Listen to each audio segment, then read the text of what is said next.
Hi, I'm Angified. I started Angified Presents. We share the love of music. It has been medicine and therapy. Nothing else worked. It has saved many of us. With mental health, we need to open our eyes. Hurt people hurt people.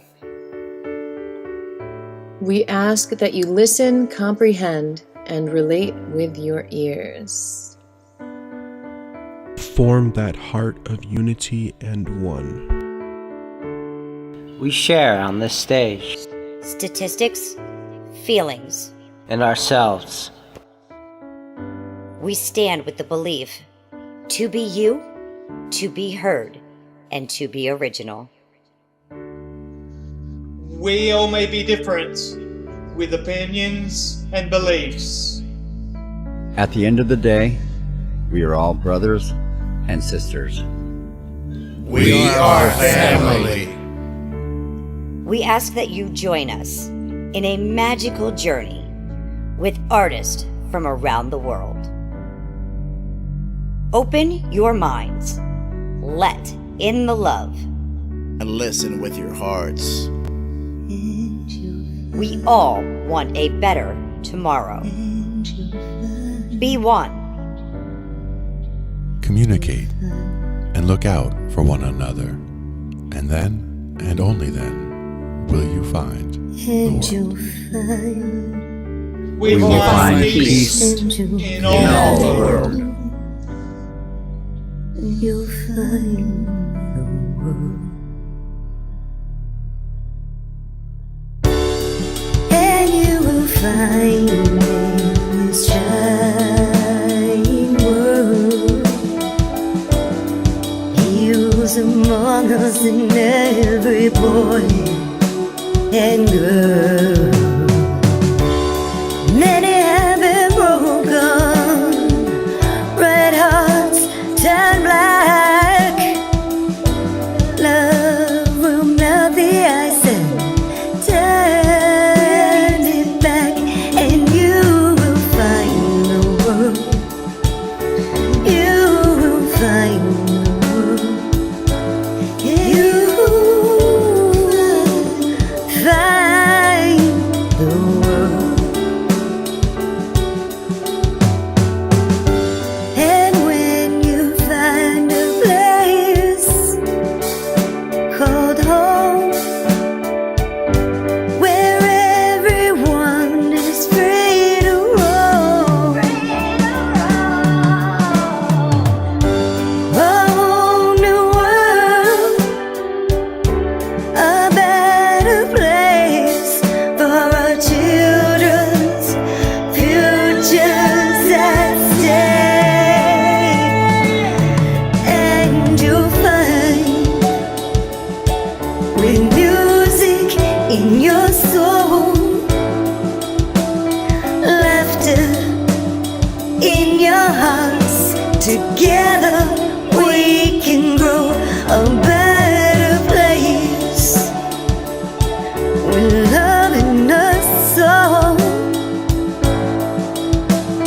And you will find, together we can save it all. And you will find a place called home, where everyone is free to roam, a better place, a whole new world,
Rawr. We cover digital audio workstations and music tools. We explore theory, gear, and MIDI too. How to rain, compose, and the art of arranging. Taking a look at AI and how the times have changed. On a PC or a Mac and even with a mobile device, we'll be talking about it all every Thursday night. From software to plugins and synths that entice. Dive deep into tech and let creativity take flight. Talkin' IT. We're talking IT. Come and join in and have some fun. It's highly educational with a lot to learn. From bedroom producers to seasoned pros, we're breaking it down so knowledge grows. Whether you're a DJ or a beat making wizard, we got the tips and tricks to make your sound sizzle. Mixing and mastering, that's our jam. With the tutorials and tips on how much rap. Get the best quality from your setup and gear. Tune in every week and lend us your ear. We're talking IT. Come and join in and have some fun. It's highly educational with a lot to learn. We're talking IT. We're talking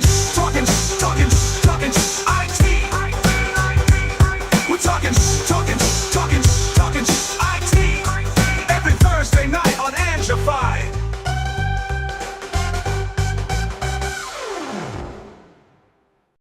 That way.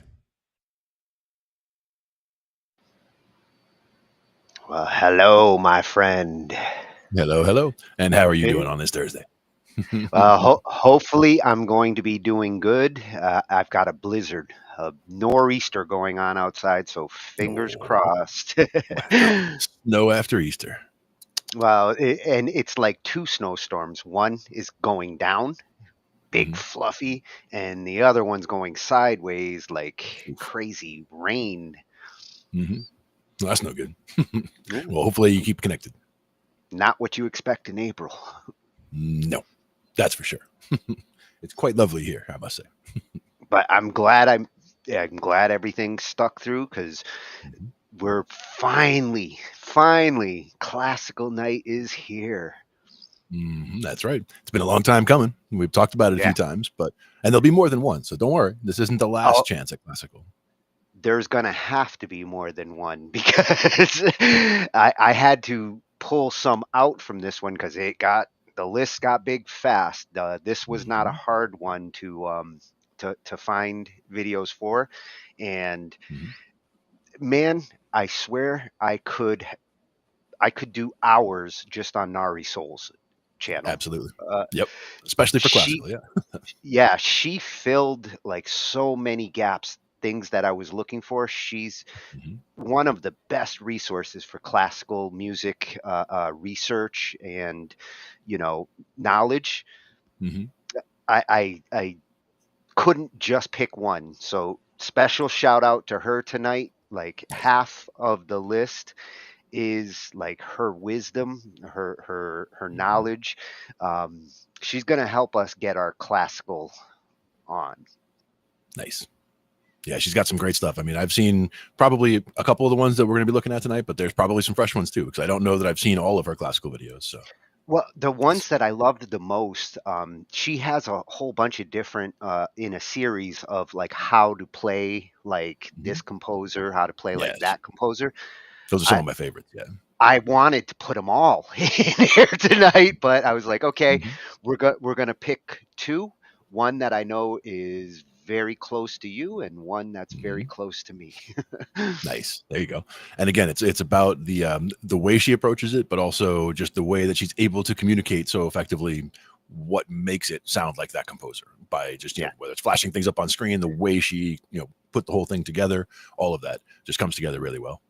And she has real good insight into those particular composers' techniques. Like she explains why this composer stood out because of the way that they wrote, the way that they played. There's different reasons why composers stand out. Exactly. Let's take a look at what we have in the lineup. A couple freshie channels. The first one is a freshie, and I thought this was a good place to start when it comes to you know, those who might be new to classical music, wondering like, how to appreciate it, not just like shrug it off like, no, no, no, I like rock and roll or I like pop. Classical music has a lot to offer fans of these genres. Exactly.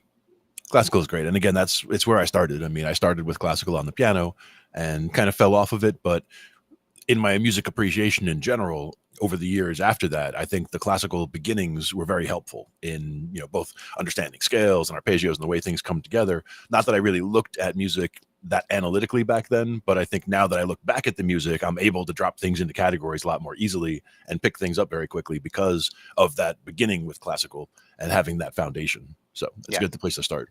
For sure. Yeah, when my first appreciation was for rock and roll and ABBA, but sure. the moment I started playing, like my love for classical music, as soon as I got a keyboard, I was like, I want to play Beethoven. Like I wasn't thinking like, Led Zeppelin. I was thinking Beethoven. Yeah, which is great. A lot of great composers to look at. So Lifehacker, very cool channel that I actually watch a lot of on my other YouTube, and glad that we found something that we could bring in for this. This is the kind of channel where it's all about different life hacks, like little tricks to get over like depression or changing your mood. It really is about like life hacking. And some of those channels, it's also about efficiency, getting more done in a day, things like that as well. Yeah.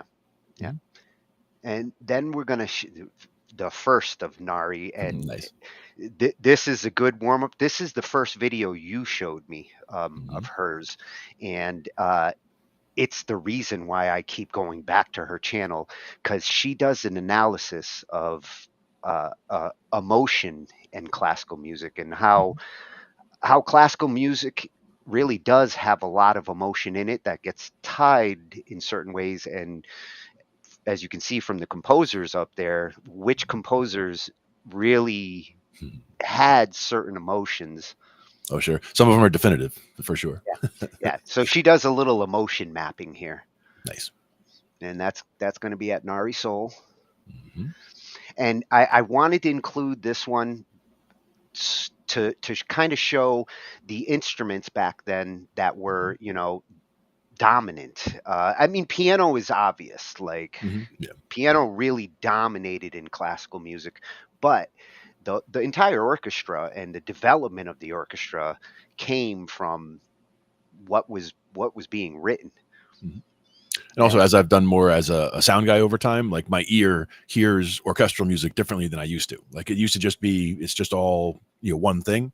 But now my ear can say, oh, those are the violins and those are this. Like you'll be able to go to different parts and listen to what they're actually doing. So I get a different appreciation for it once I started to be able to pick apart music kind of in my head.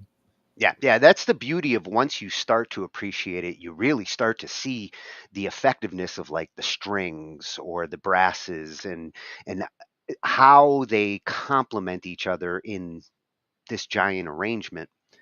Exactly. And that one's in Freshy channel, the musicologist. Nice. Very cool sounding channel, huh? I like it.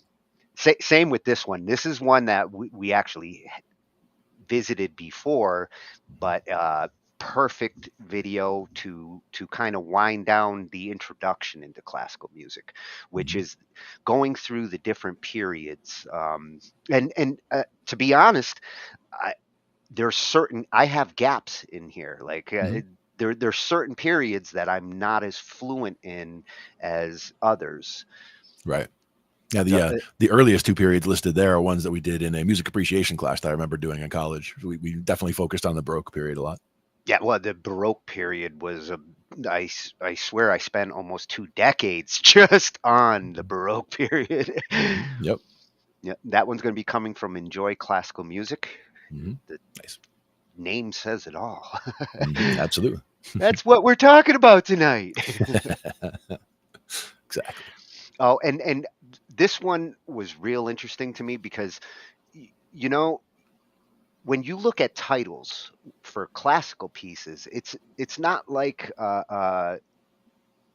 modern day where you just see a title and the title might explain something about the song or what the song's about, but you don't really see information about like what key or whether it's a sonata or an opus. And um, this video is going to kind of explain what's in a classical title and why they're titled the way that they are. Right. And I do love that they tell you what key they're in right off the bat, for sure. Yes. Yeah. And this is a 2-for for Enjoy Classical Music, because that channel's that good with the classical stuff. So another shout out there. This channel managed to make it in twice tonight. Very cool. But then we go back to Nari for the rest of the night. She dominates the second half of the show. A dominant second half. Yeah. The finale. And with these, we get more into some of the challenges of playing classical music and simulating it. And this one stood out as I was her different tutorials and videos. Why improving is so difficult for classically trained musicians. And she mentioned it's not like a global statement. It's not to say that everybody who learned with classical to start has a problem with improving, but it's a common problem. And yeah, it's a common enough story, just even in general. Like everybody who I know who was more serious classically was not an improviser, and talked about the fact that they lamented the fact that they were not improvisationally savvy. Like they could do classical, like if it's on the paper, they can learn it, they can do it, no problem. But if it's not on the paper, they have trouble figuring out what needs to be played. And I get that for sure. Yeah. I related with it because improv has always been a struggle for me. And I always wondered if I had started with jazz first and then went to classical, if that would have been better for me than starting with classical, because I've always had a tough time with jazz. I will say jazz is a tough place for anyone to start, really. It's really one of the most advanced in my book, schools of music, essentially, where anybody would be best off starting somewhere else and even going one place or, a couple places first. Like, I like the fact that, classical kind of laid the foundation. When I looked at the blues, when I first bought my bass, I got into the blues, and that got me just into a very simple structure and I was able to explore what you're going to do with a bass in a blues progression. And get that kind of baked in there, and then branch out from there to back to doing keys and guitar and all of that. But it's about one of those things that it kind of all has to come together. If you were to start on jazz when you don't know music at all, or you're just going to start out, okay, I'm going to do jazz starting today, that's a really steep hill to climb. And it also depends what instrument you're starting with. For sure, yeah. Because like as a pianist, starting with classical or starting with jazz, very different piano techniques to start with. So like you said, it's probably better that I started with classical, because jazz might have scared me away. It's such a complicated genre to really wrap your head around. So ironically, we did a jazz night before we did a classical night. And I was going to say, one of the videos might have been the jazz night. It might have just been a random night.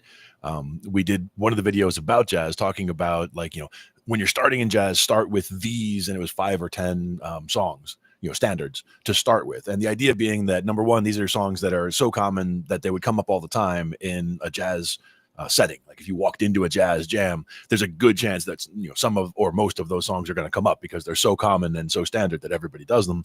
But also because in the order that they went, they were trying to teach little nuggets about jazz. Like you're going to hear this 2-5-1 turnaround all the time, so here's a song that focuses on that. And then different elements that you're going to hear in jazz. Each of these songs really kind of hones in on one of them, so that by the end of, if you learn those 10 and you get proficient with them, you really do have a pretty good toolbox to start out with. Because jazz has a whole lot coming, but that's a great place to start and get get things in the toolbox that you can then break out and use and recognize when you hear them in other songs, to make it easier to learn.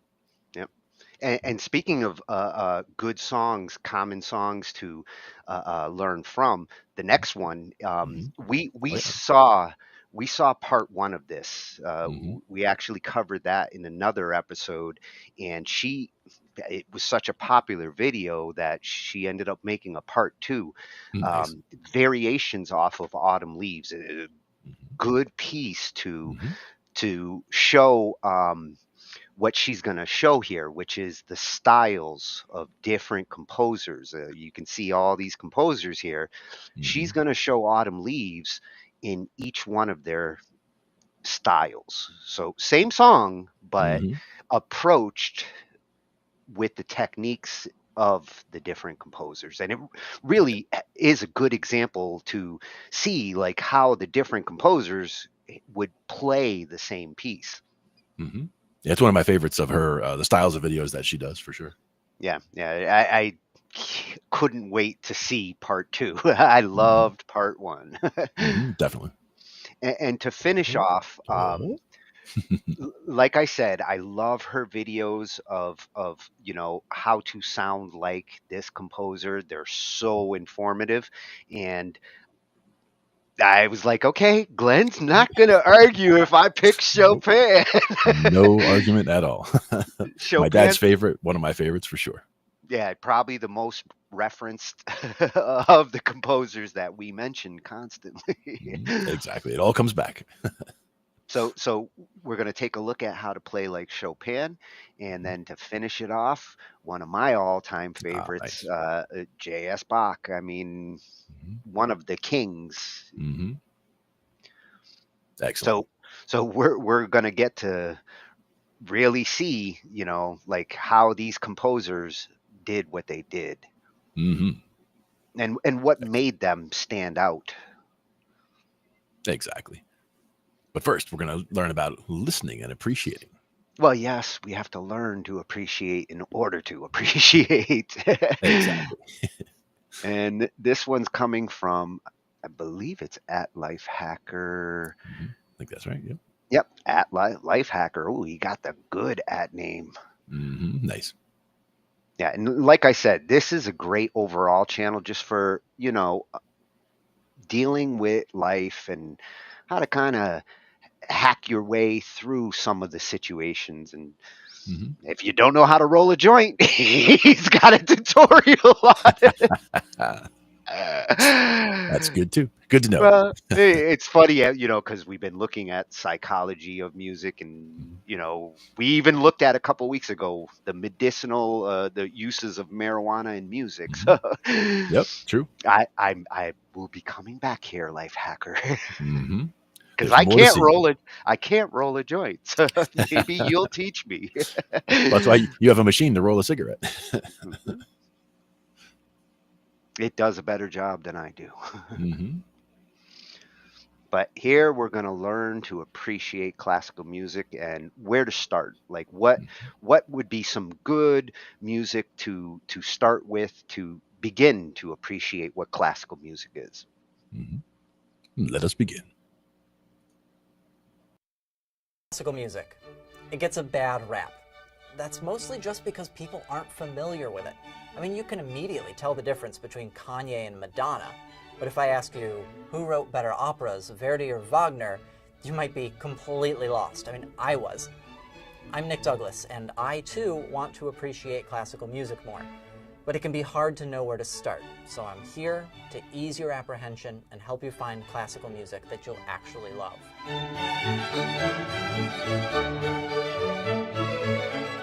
Contemporary pop music has it easy because we can appreciate most of it with little to no effort. The forms and the genres we're used to hearing are highly consistent in structure and tone, so we're all familiar with verse, chorus, bridge, chorus. Understanding and appreciating classical music starts the same way. It's about understanding structure, context, and the trends, and having a healthy dose of patience. First, some vocab will help. Songs have lyrics.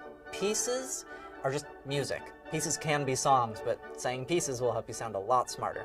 Most classical music is cataloged using opus numbers. Opus is just Latin for work, and it's noted with an OP. Some composers have specific catalog systems named after the people who invented them. Mozart's works use KV, Bach uses BWV. So when you see Chopin, Opus 9, number 2, Nocturne in E flat, that means it's Chopin's 9th cataloged work, the second movement in that work. The piece is a nocturne, which is like a genre, a piece typically invoking a nighttime mood, and the key, or foundational scale of the piece, is E flat major. Now, none of this makes it easier to remember some of these very long titles. Naming pieces didn't catch on until much later, and many of the names we associate with famous pieces like Beethoven's Moonlight Sonata were just nicknames given by fans. The credit specifically for that one goes to 19th century music critic Ludwig Rellstab. The opening movement invokes a boat visiting, by moonlight, the primitive landscapes of Lake Lucerne. If you can't remember which opus is which, use your imagination and assign your own memorable titles to your favorite pieces. It'll give you a more personal connection to the music and will help you articulate what kinds of moods and images you're hearing. We have to talk in broad strokes because we have over 600 years of music to cover, but in general, there are 5 periods of classical music: medieval, Baroque, classical, romantic, and modern. Unless you're into Gregorian chants, we could skip over medieval music for now. The most useful place to start is with the granddaddy himself, Johann Sebastian Bach, or Bach Sr., or the Master of Fugues. Cool, so what's a fugue? Simply put, it's a music structure that was most popular in the early 1700s, and composers like Bach wrote hundreds of these to show off, experiment, and to have fun. It's a very technical staple of music. It can be very mathematical and formula-driven, so it really helps to know the formula. By and large, a fugue sounds like this. First, a musical subject is introduced.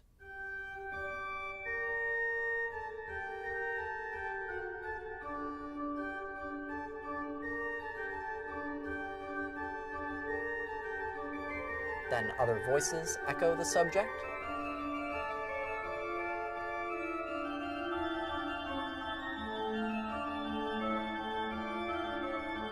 Then there's an exploration section that develops on the subject more broadly.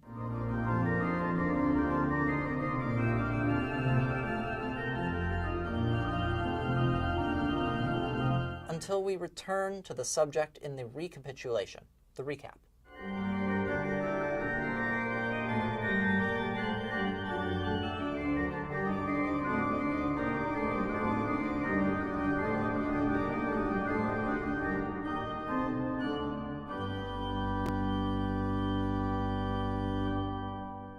When you listen to a fugue, decipher what the subject is, since the point of a fugue is to weave that musical idea into as many different combinations as possible.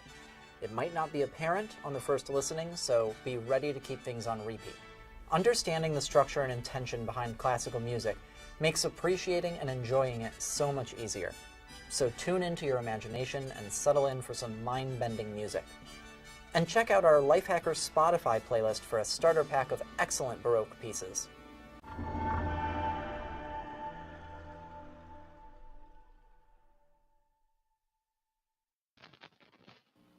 Oh, he got a Baroque playlist on Spotify. I'm there, dude.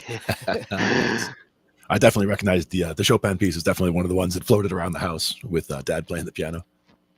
Yeah, and one of the ones that played for sure. The little fugue that he showed from Bach, that's one of my all-time favorite Bach pieces, fugues. I actually did a cover of that and kind of metaled it up a little bit. Maybe at the end, if I can dig it up, we'll take a listen to that at the end. Nice. It's heavy. The visualizer that they had going there, I don't know if you noticed that, but it had following the different voices. So following, like, there was like a blue following one voice, red was following another, and orange was following a third, and the timing was like floating between all of them. So it's like everything is kind of very hectic. If you're trying to learn that piece, you don't just jump in both hands and go. I mean, that's the kind of thing where you have to work out, this hand, work out that hand, and work out the timing between the two and all that, because things are definitely not all right on the lines where you would expect them to be timing wise. That was always the trickiest thing when I was trying to learn any Bach piece was your left hand can be doing things that normally you might be doing on your right hand. You have to become fluid on both hands in order to pull off Bach. Exactly.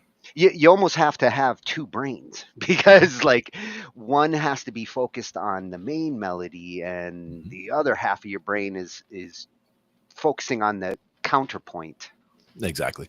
That's another place where totally separate style, but ragtime piano, like the timing to get the timing of ragtime piano is another one of those things that's very much you've got to have both hands really in tune with each other and be able to kind of separate in your head and do this with this hand and that with that hand completely separately. Yeah, yeah.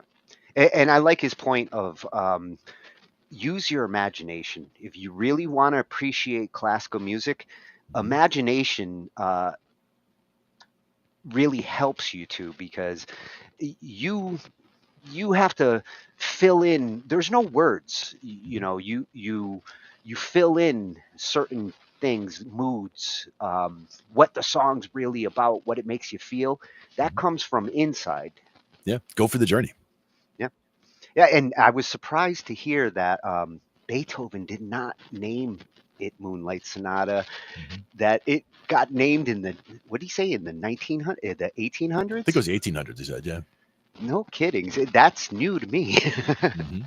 Exactly. But the fact that they all have the official names, and then certain of them have that that quality to them, like with a bumblebee. I mean, that's something different. But each there's different pieces that have some kind of a name that just kind of sticks with them, like they said, that are given by the fans at some point throughout history. Well, and it goes to show you how, like, nowadays names matter nowadays in music a lot more. And he touched on a few things that we'll see in our later video about what's in a name. Mm-hmm. So Sounds good. That was that Lifehacker. Nice introduction into appreciating. Thought I heard that. Yeah, my headset. Got to get a new one. Sounds good now, though. So now that we've got an introduction into appreciating classical music, we're going to go to one of the best classical music appreciators on the internet, Nari Soul. Oh yeah. Huge fan. That's all I can really say. The best way to describe, I am a huge fan of her channel. She's on multiple channels. She really gives herself to the music world all over the place. PBS has a channel with some of her videos, but at Nari Soul, this is my favorite YouTube channel of all of them. Lots of great stuff there, and her playing is amazing. I mean, just the technique is incredible as well. And she doesn't just do classical, but she does she does look at it from a classical perspective, because that's the world that she came from, and it's always interesting to see how she interprets all music.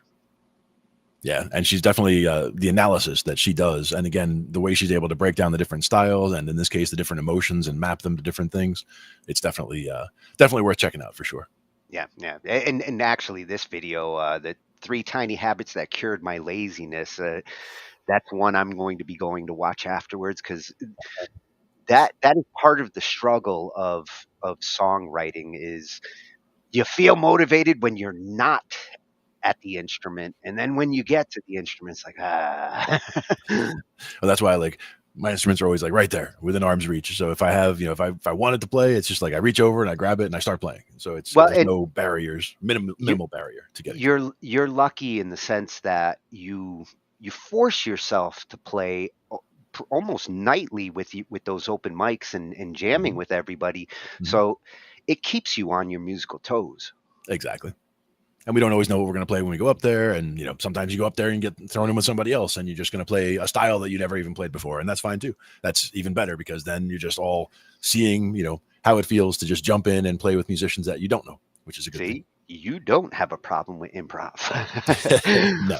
No. I mean, I still do. If somebody says, "Hey, take a solo," I'm always like, "Oh man!" I would have loved to have known I was going to take a solo in this song before we got here, and I would have thought about it beforehand and really gotten, because I'm so focused on the bass parts that I'm usually doing, that when I switch over to a guitar roll, even just doing rhythm guitar, I've started to play rhythm guitar at some of the jams now, and just that is such a it's not my job to keep the time anymore. So like partly it is like I have to stay on time and all, but I don't have to always be on the one. Like the rhythm guitar can skip the one entirely and just come in with some chirp chords afterwards. So it's very easy to hear like, oh, they hit that note. Okay, I'm over here then, and I can get a reference point without being late, because rhythm guitar doesn't have to be on the one every time like you do with the bass. Yeah, it's the solo improv that I think is the hardest improv. But just following along with anything that someone's going to start playing, that's easy. Like to me, like as soon as it starts, as long as it's a song that really does have some kind of a structure that goes around, it could be complicated structure. It could be, 4 or 5 chord, whatever. It could be a part A, part B, whatever. But once I hear how it kind of comes together and I can jump on board to the way it's repeating, I can, just, oh yeah, this is the part where it went to there. Yeah. Okay. I remember that now. But if you start telling me a list at the beginning, if you just start saying, okay, it's going to be G and C and D, and then the other part's going to be, E, and then like if you start listing it as a bunch of letters, like I kind of glaze over after the second one, and like I'd rather hear it like as it comes around, like just play once through the actual changes so I can hear how it comes around, and then I'll be able to identify it more easily. Yeah, it's like, don't tell me what I'm eating, let me eat it. Yeah, there you go. I'll use that next time. Yeah, I like it. So Nari's going to show us how to listen to classical music, which is a lot like appreciating it, but associating moods to it. And these composers you see here, she's going to map them out to different emotions and associate them. Moods and emotions. It's a great exercise. Definitely.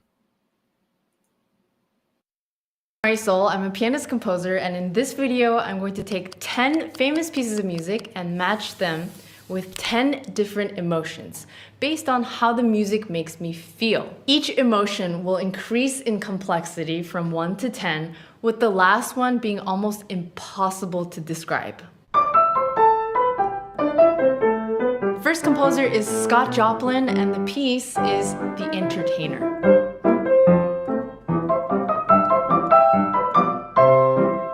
We're gonna start off with one of the simplest emotions that we all feel: joy. If you just hear the left hand alone, it's already very jolly. Also, this is what we call a major scale, and this is commonly associated with happier sounding music compared to something that is a bit sadder.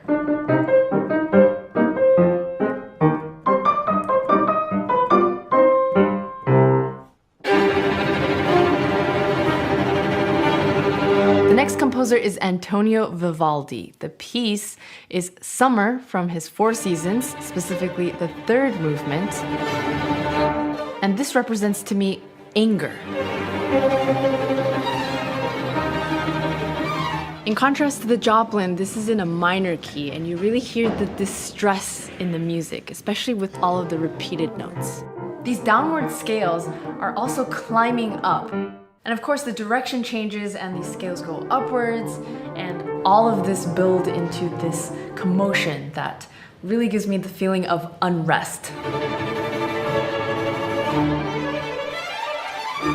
The next composer is Frédéric Chopin, and the piece is Nocturne in C sharp minor.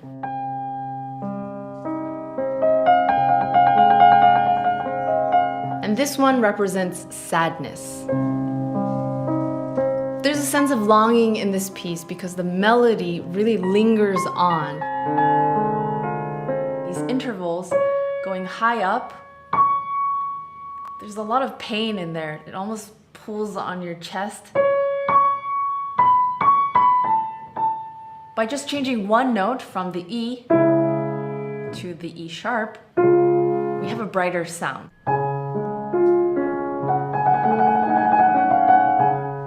What's incredible is that music can change from one emotion to the next, just with one small detail.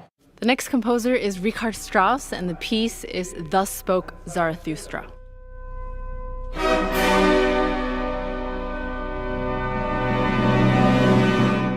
This represents triumph.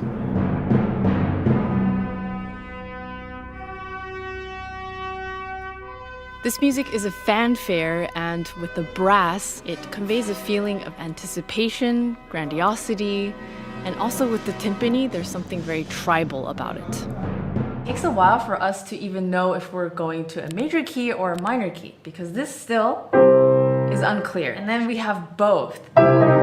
a major chord and a minor chord together. And so this creates a bit of suspense and a lot of excitement. And after all of that, it's so incredibly satisfying to get to the final resolution here.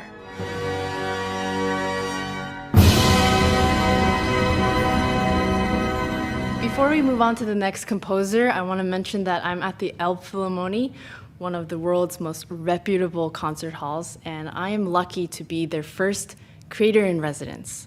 So throughout the season, I'll be presenting a lot of videos both on this channel and their channel, covering a wide variety of topics. To start off, I wanted to talk about emotions because this is really the most important thing that we experience when we listen to music, whether it's live at a concert hall or at home. You really don't need anything else. You don't need to know the context of the music. It doesn't matter what genre you're listening to.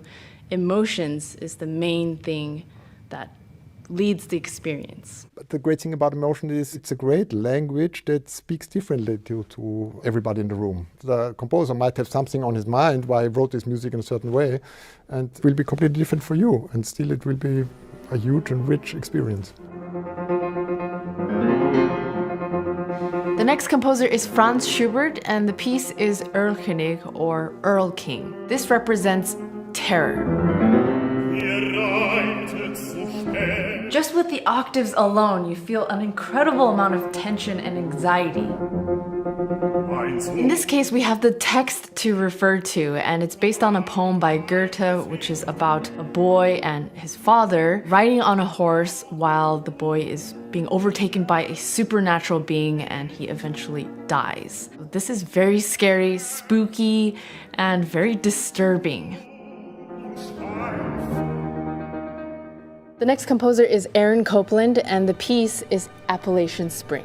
This represents hope.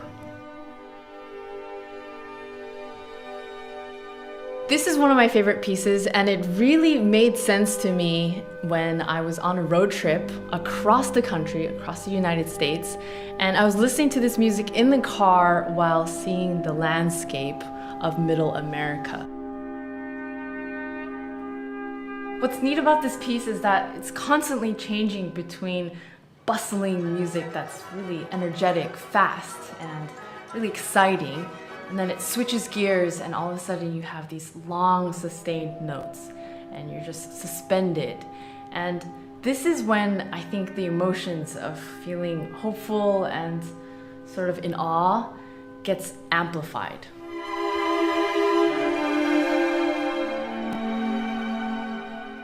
The next composer is Johann Sebastian Bach, and the piece is Chaconne from his Violin Partita No. 2. This represents agony. Right from the beginning, this piece starts off with a grand gesture that is so poised, so bold, yet at the same time reserved, and that's where I feel a sense of pain underneath everything and just the courage to maintain posture with agony underneath, with desperation and also acceptance. The next composer is Samuel Barber, and the piece is Adagio for Strings. And this represents devastation.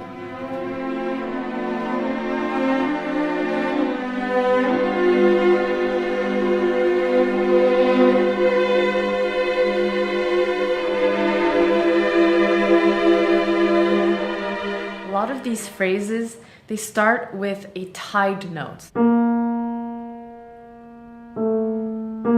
So this to me adds this sort of swelling inside where you're not really able to fully express something or fully have a sense of resolution or a sense of grounding. I find that this emotion is very complex. It's not just dark and sad, but it is very warm and enveloping, yet there's a sense of grieving in there, almost a hopelessness. And when the piece reaches a climax, it becomes extremely violent.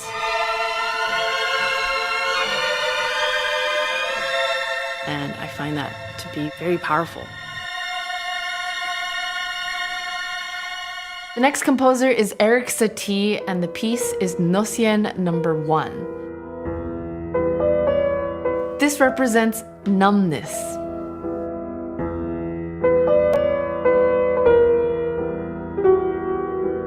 This music is very surreal in the sense that you're feeling a mixture of emotions and they conflict with each other, and some maybe aren't even real. Maybe you feel at ease and it's peaceful, yet there's something uncomfortable and disturbing in the air. What gives this music a sense of mystery has to do with what scale Satie uses, which is based off of the Dorian mode. So if we have the Dorian mode, by raising the fourth,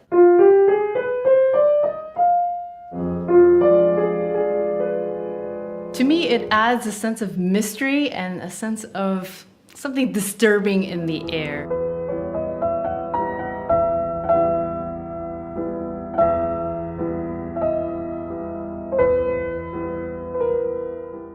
Now the last composer is Arvo Pärt, and the piece is Fratres.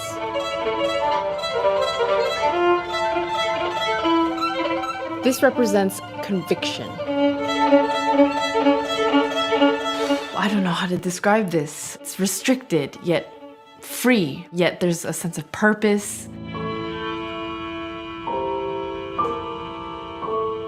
I think the fragility of it is so felt, yet it's so powerful, and there's this unmovable force. It's cold, yet so giving, and during the space, the silence in the music, I think that's when a lot of the emotions sort of come up. And every time I listen to this music, it really brings me inward. And I think this is a great example of where words really fail. It just makes much more sense to close your eyes and listen to this music.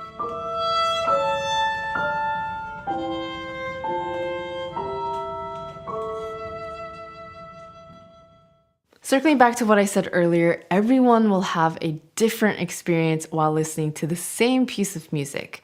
And so I'd be curious to know in the comments how you would describe some of the music from this list.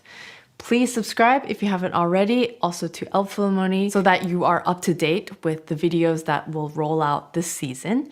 Thank you to my patrons on Patreon, and I'll see you in the next video. Oh, you will see us in not the next, but in a couple more. We will find you again, yes. Oh, and Satie went Dorian on us in that one, huh? Yeah, some Dorian Sharp 4 going on there. I like that. Now, Yeah, well, anytime every one of her choices there were great. She picked the best ones to map to those emotions. Her analysis of the emotions, I totally agree. Like, I feel the exact same things she does when I hear those pieces. The one I didn't have, not a, of course, everyone's subjective, going to have their own opinion of what it sounded like. But instead of anger in that one, I was thinking a tempest, like tempestuous. Oh, the Vivaldi piece. Yeah. The spring piece. I think it was summertime, or was it spring? It could have been. Yeah. Whichever one. It sounded more like a storm, the kind of chaotic, that kind of thing. Not necessarily anger, but definitely chaotic and I guess tempestuous. Like, there's a storm, like very stormy was the anger would be one of those emotions that different listeners might interpret anger in classical music slightly different. Like Beethoven's Fifth sounds angry to me. Yeah, but it also sounds triumphant. So like sometimes I might listen to it and feel like it's triumphant, and other times I'm listening like, damn, Beethoven was pissed off. Yep, it all depends what you're hearing, and like you said, everybody hears something a little different. So yeah, and sometimes it's tied to your mood at that moment. So the beauty with classical music, your mood will affect your interpretation of it. Absolutely. A lot like modern music. Sometimes if you're happy and you listen to a sad song, you might not pick up on the sadness of the song. It certainly wouldn't bring me down. That's the one thing, is that, hearing a sad song when I'm happy, I would just get maybe nostalgic rather than sad. But like, with some people, they'll hear a happy song and it'll bring them from sadness to happiness. That'll happen. Like if I am, down or whatever, and I hear certain songs, like it doesn't matter what mood I'm in, I hear certain songs and I am just immediately like right in it, happy. I got a good mood going on like right away. And a lot of times it's the upbeat songs, stuff that's in G, is a good guess, G major. But Well, depends on the style too. Were you not surprised at the difference of da, da, da, dun, da, dun, da, dun, when it was played in C major? Does not sound happy. Yeah, well, that's the funny thing, is the way she is able to demonstrate those things, the way she's able to take a piece that was written in minor, for example, and translate it to major, which doesn't sound like it would be a big deal, but like to me, that's that would be a project, to try to figure all that out. And she just boom, right there, and you can hear the immediate difference, how there's so much more, like you said, sadness going on with the minor, and so much more brightness or happiness going on with the major. Yeah, that is a great introduction into appreciating classical music. These two videos really do cover, like, how to listen and find the emotion in the music. Yeah, and how important that is, for sure. Oh, I think it's super important with classical music, more so than, modern music. You got a lot more freedom with words, and people interpret words sometimes more than they interpret the music these days. But back then, the music spoke for itself. Yeah, and listen with your heart. I guess that's one way to look at it. So hear the emotion. Glenn went Roxette on us. Because that way you can get the emotions out of it. So that's at Nari Soul, and we will be back for the second half of the evening to look at more of her videos. But watching those different orchestral clips there as she was playing them, the different instruments that you saw there, and I've really come to appreciate where, like, the different instruments lend themselves to the orchestral sound. Absolutely, how they fit together, especially things like the woodwinds and like brass. These are ones that when I was young, it all just kind of sounded like one to me, like the sound of an orchestra.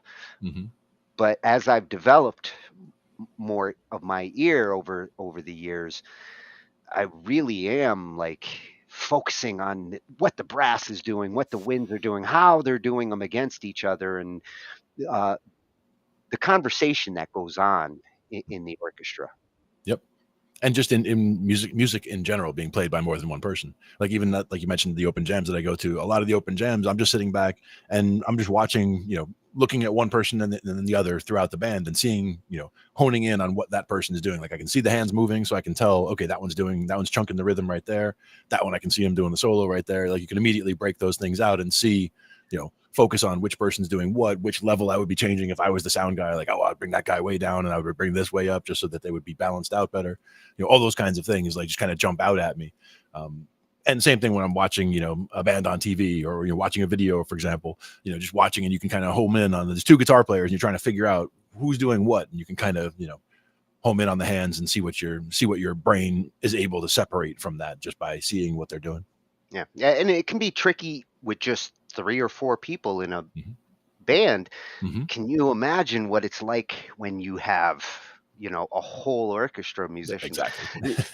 Fortunately, they tend to be very trained. Like they can put that sheet music in front of them and do their parts, and they all just come together. The conductor helps glue them.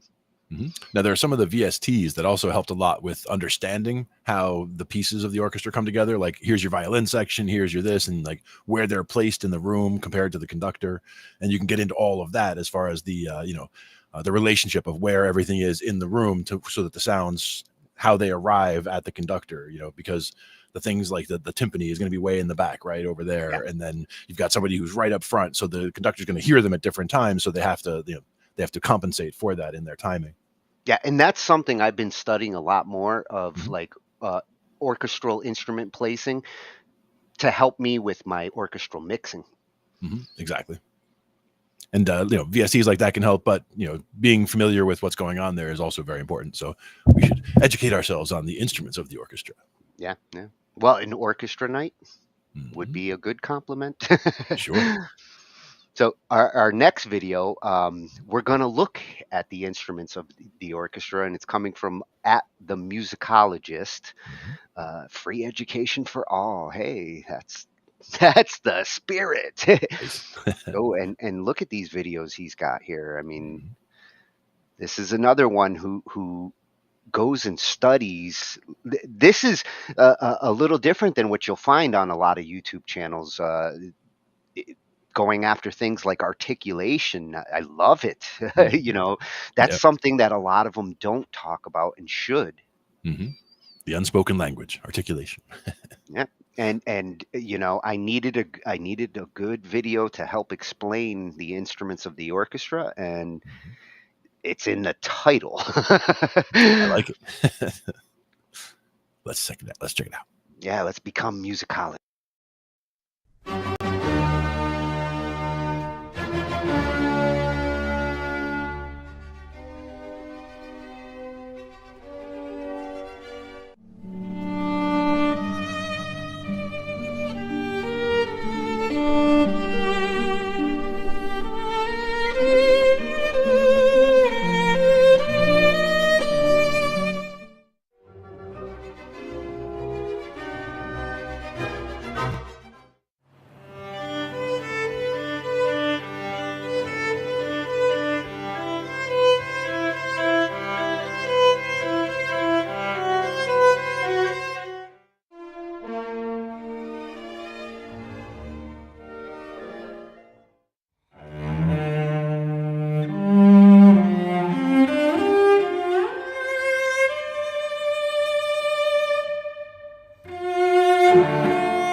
Oh, I love those.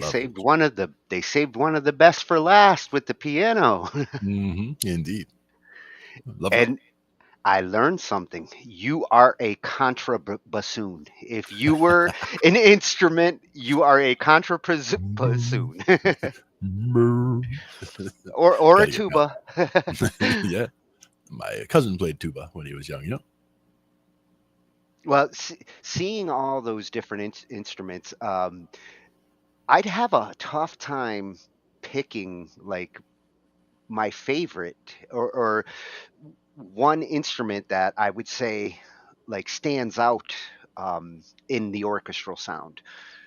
They all lend different flavors to what an orchestra is. Like they started with the Beethoven Fifth as the transition music as they were showing them, and that's a great piece because throughout the entire symphony, you get to hear like all those different instruments at different moments showing themselves off. Yeah. And you got to love all those sounds. And again, just the dedication that every one of those people playing those instruments, if you have a live orchestra there, just think about every one of those instruments that you see in that huge plot. Like that's another person who has dedicated their time to learning that piece for that one that one little section. So they might even have like huge areas of the song where they don't play, and Yeah, then well, they have to know come in at the right spot when it's time. you got to give props to like the triangle and even the timpanis and certain instruments where they're just holding, waiting Yeah, for 43 measures of rest, and then that 1 minute I get to hit the triangle. or boom, boom, boom, boom. So you need to be in the right spot for that for sure. Oh, and I'd love to have a timpani setup like they have in the orchestra. Like, not just surround me with timpanis. I'll go nuts. Exactly. Get like some 4-stick stuff going on, like.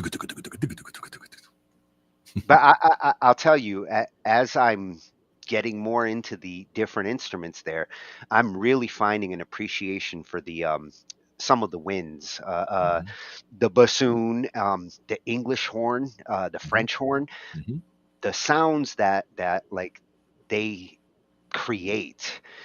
So useful and so underused, especially these days.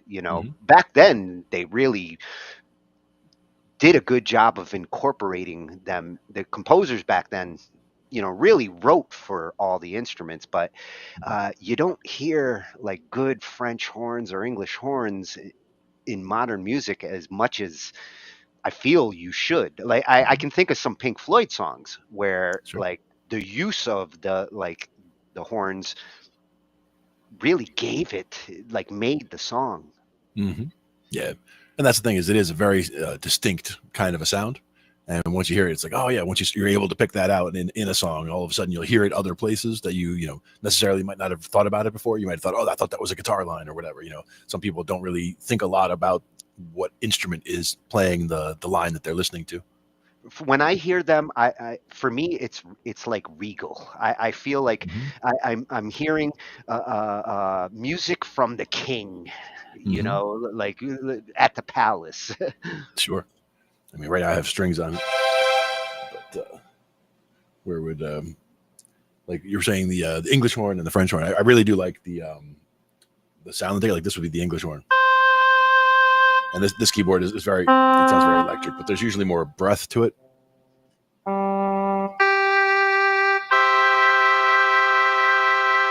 But it does have that kind of regal sound. The bassoon.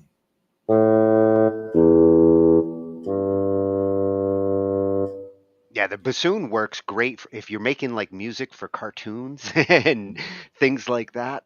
Yep. It's very animated. And even the clarinet for the faster parts, right? Yeah. Yeah, the clarinet and the different kinds of flutes, that's another one that I'm hoping to master one day. Like they're very tricky. They're very tricky instruments to incorporate into modern pieces. Mm-hmm. And is it more the register, or it kind of just jumps out of nowhere and that kind of thing? Well, a lot of them, they're on the higher end, and depending on what else you have going on, like high pitched instruments sometimes can get hard to work with. Yeah. the lower pitched winds, you know, not so, I don't have a tough time with the lower ones, but the high ones, getting the right part for them, that's where the like solo improvising and things like that would come. Yeah. Very cool. So now we know the instruments that are in this music. We're sticking with the same channel now, right? Yes, this is a 2/4. Oh, no. Actually, the next two. This was at the musicologist over on YouTube, and the next two, we're going to look at the different periods of classical music. Start, and this one's coming from at Enjoy Classical Music 6006, a channel that we found last year, and love my orchestral music. Always. And look, he gets into when we have a win night. I promise you, this one is going in there. We'll percussion, strings, Breaking and it down. Yep. strings. I would say, if I could only pick one section of the orchestra, if you forced me to, I'd go with the string quartet. The instruments involved in a string quartet have become my favorite sounds. The cello I've really come to love like a child. Nice. and the viola complements it, and the contrabass under it, and then violins.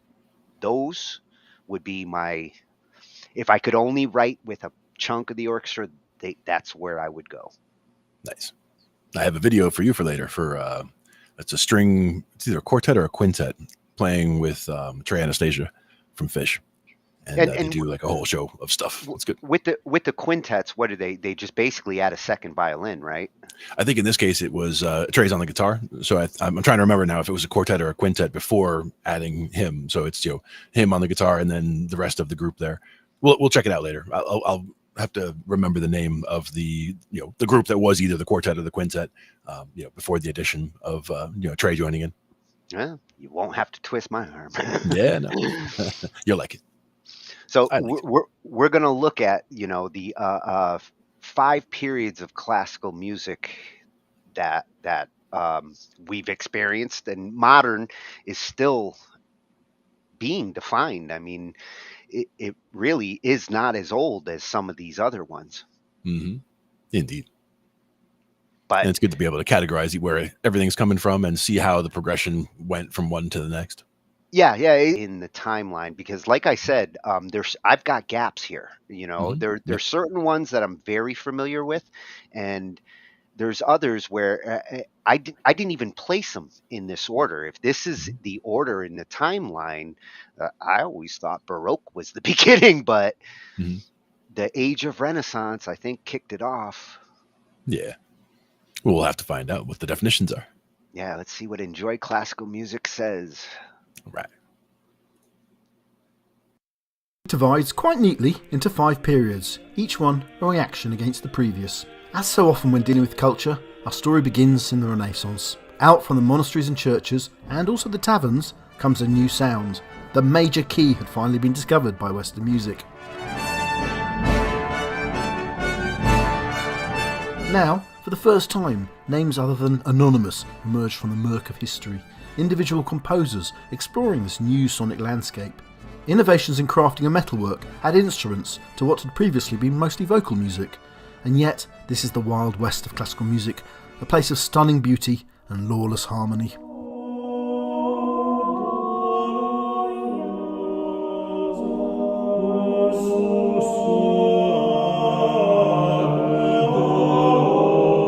Masters of the age are Palestrina and then Monteverdi, who practically invents opera, as well as plenty more. All that harmonic exploration changes with the Baroque age, which codifies new rules of harmony and tuning. Now instruments can play together in 24 keys, 12 major and 12 minor, at the same time. Composers discover if they double up a violin, they produce a rounder sound. Musical ensembles grow. The orchestra becomes a thing. This is a prolific age, an outpouring of music of unmatched energy lapped up by a new audience. for this was now the age of public concerts as much as the private pleasures of kings and princes. This is the world of Vivaldi, Handel, and of course J.S. Bach. This is the age of the bigwigs.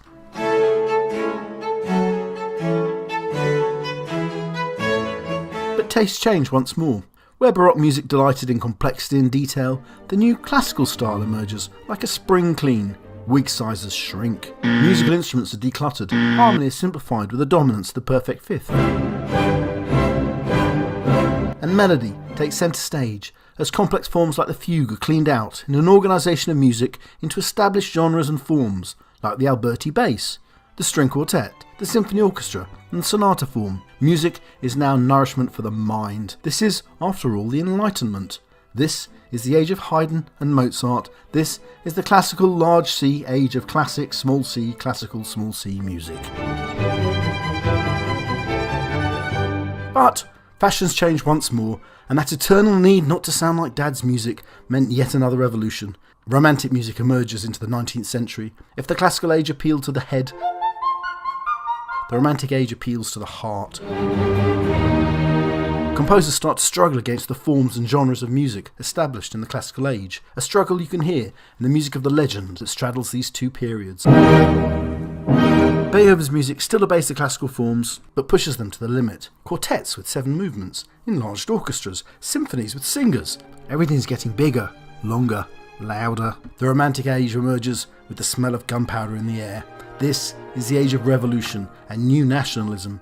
Composers mine their native folk music for inspiration. Dvorak the Czech, Mussorgsky the Russian, Grieg the Norwegian. Dvorak moves to America and culturally appropriates, very appropriately.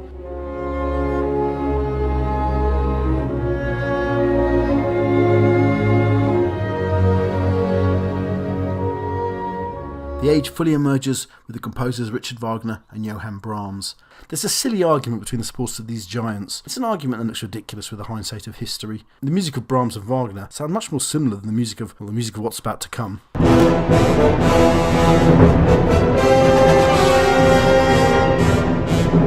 Welcome to the roller coaster of history that is the 20th century.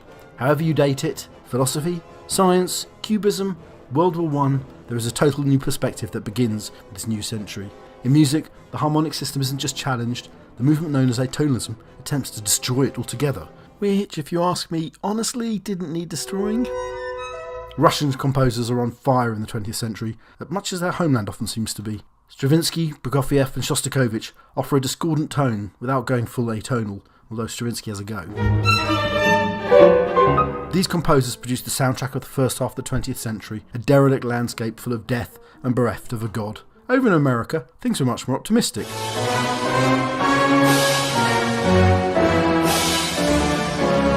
With Irving Berlin, Cole Porter and George Gershwin revitalising the song and helping deliver a new form of opera, the musical. Life is alright in America, if you're all white in America. So, there you go. 5 periods, each of which reacts against the previous to offer vastly different sonic landscapes and unending pleasure for our ears. Please like and subscribe. Nice. Breaking it down nice and quick. Right through the ages. Yeah, that's a great synopsis. As he was going through the different ages, I was thinking like you could be describing the evolution of like rock and roll and the different going from like the old school rock to metal to heavy metal, just in a much more faster changing of periods. But when you look at like these different ages, what instigates the next age, it's interesting to see how like going from the beginning where there weren't as many instruments, and then as new instruments came into the fold in the orchestra, going into Baroque, and then as Bach defined like structure the way he did, shifting into classical, and then you saw the influence of certain composers who are like preludes to the next age. Mm-hmm. And the thing is, I don't even know if the ages are, they probably were not well defined at the time. It's more in retrospect. Like as we look back over hundreds of years, it's like, okay, we can say from here to here is a nice kind of slice where it all kind of goes together. And then something shifted not necessarily immediately, but over, this period it shifted and became this, so there's some overlap in the periods, of course, but it's much easier to describe the timeline for way back then now, like 500 years later, than pinpointing modern is one that there's a lot of debate as to, like, when did it officially start? And some people consider Stravinsky like the father of modern orchestration. Although I'd have to go a little earlier, where you started to see 20th century approach to the composition. Exactly. And that's exactly right, Uni. Thinking about it as C major and A minor, like I always look to the piano and think about C major or A minor if I wanted to translate something, or if I wanted to look at something in Dorian, like we were talking about before. We said Dorian sharp 4. So my first thought is to look at the piano and think about D Dorian, because D Dorian would be from the D to the D, all white notes. And then Dorian sharp 4 would just be 1, 2, 3, and just sharp that G. So it's like, it's a good way to just kind of see what you would need to do to make it, Dorian sharp 4, and then be able to translate that to a different key if I wanted to play it in a different key that was easier, for example. Yeah, if you start with the easy key to understand the length of the notes, the distance, then go after the key that you're trying to play in. In most cases, I will start with C and figure it out before I go trying to do it in any other key. Yeah, and if you have a melody idea, just hammering it out as, for example, if you're thinking diatonic melody, C major or A minor, or the pentatonics for C major and A minor. But if I wanted to do pentatonics, my first thought would be to go to the black notes, because then I can just do G flat major pentatonic, which is just all the black notes starting at the G flat, or I would do E flat minor pentatonic, starting same notes but starting on the E flat, and just think about it from there. And like if I had a melody that I came up with in my head, something like that, I could just translate it from there to whatever other key I wanted to do it in. But now I've got that, the melody, the intervals of that melody in my ears, so that if I go to that other key, I'll hear if I hit something as a wrong note much more easily. So it makes it easier to go, oh, no, not that one, and I can just find my way to the right notes to get it more easily that way. And Glenn is an official spokesman of the pentatonics. Yes, for sure. Pentatonics are amazing. Great for figuring out melodies and just, getting a quick idea and all that kind of stuff, and figuring out where you are, and you can embellish to make it diatonic after the fact. Or chromatic, get real fancy. Yeah. I'm having fun with chromatic approaches. Oh, yeah. Nice. So that was a nice summoning up of the different classical ages. And for the second one from Enjoy Classical Music, we're going to get a little more of an explanation of why music is titled, classical music is titled the way that it is. And, as we saw earlier, they didn't really focus on names of songs back then. That was not as important as it is today. And understanding the pieces that you're looking at and what they mean to the composer's collection of works, this is going to help to kind of clear some of that up. And just in looking at that one right there, Opus 68, 68th body of work. I mean, that's a lot of work, because that's number 6 in the 68th body of work. So. Well, we are talking about Beethoven, so he was a proficient son of a bitch. Yeah, definitely a prolific producer for sure. Yeah. And I love that piece. Symphony number 6 in F major. But what's in a title? Let's find out. Yeah. What's a title worth? That bump at the end of the piece, the small print, those numbers and letters, they contain useful information. Now, I've been focusing on Beethoven's 6th Symphony, so let's start there. Full title: Beethoven Pastoral Symphony No. 6 in F major, Op. 68. First part, composer's name, Beethoven Ludwig van Easy. Next, the genre of music. This tells you the type of music you're going to hear, in this case a symphony. The symphony is a work featuring a whole orchestra playing together. A concerto stars a solo instrument or instruments playing with or against an orchestra. A sonata features a solo instrument, sometimes accompanied by piano. A quartet, 4 instruments. A string quartet, 4 stringed instruments. You get the idea. The genre is giving us a lot of information about the music that's coming. Next to the genre is usually a number, which tells you something. This is Beethoven's 6th Symphony. Here is Haydn's 106th Symphony. What does that tell you? Haydn wrote lots of symphonies. Beethoven, bless, never quite made it to double figures. Now, with this particular number comes a particular nickname, the Pastoral. I think of these nicknames the same way I do for royalty. It either means you're good, good, or bad, bad. With music, it tends to just mean you're good, good. A name, an epithet sticks because it's used a lot, so it's a sign that a particular piece of music may have an importance beyond simply its numerical number. For example, Haydn's Symphony 104 has a nickname, the London. Haydn actually composed 12 symphonies in London, but the moniker, the London, is a hint that this one, in my honest opinion, is the best of them. Beethoven's 9th is known as the choral because they're singing in it, and his 3rd, the Eroica, that's the heroic, after Napoleon, and, well, there's another whole video there. Anyway, you would assume that gets a nickname. Well, it does in Germany, where it's known as the Schicksal Symphony, the Fate Symphony. Here, it's known simply as the 5th.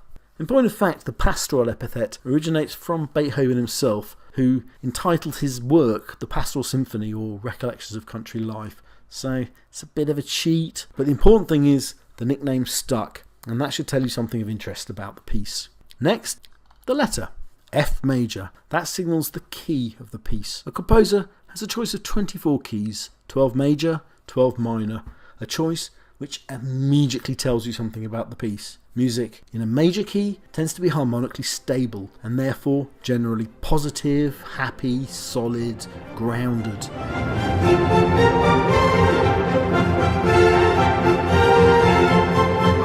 Pieces in minor keys tend to be less harmonically stable and consequently sadder, bluer.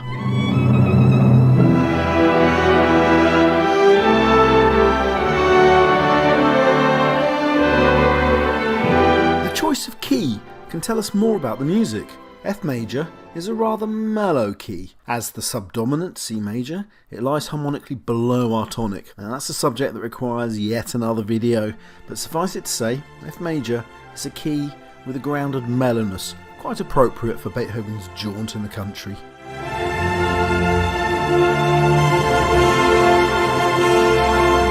Individual keys can also mean certain things for certain composers, and that gives us additional information. When Beethoven wanted to say something really serious, he tended to pick C minor. And Mozart had more of a thing for D minor.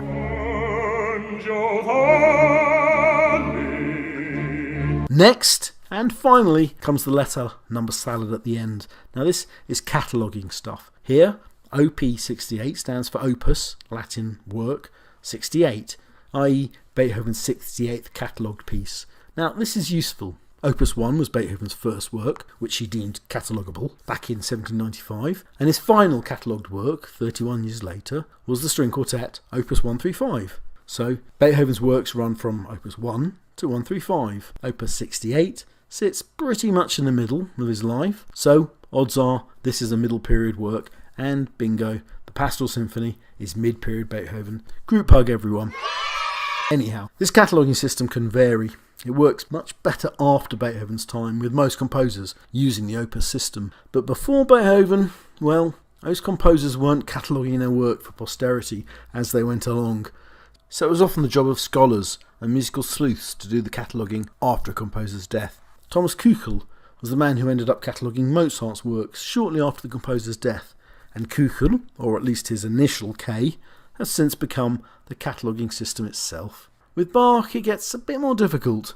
The catalogue system, BWV, well, that comes from the 1950s, and it sounds logical enough, only the system works by genre, not chronology, and even the genres, the sections aren't necessarily chronological. Anyway, there you go. What's in a title? Potentially, lots. See you next video.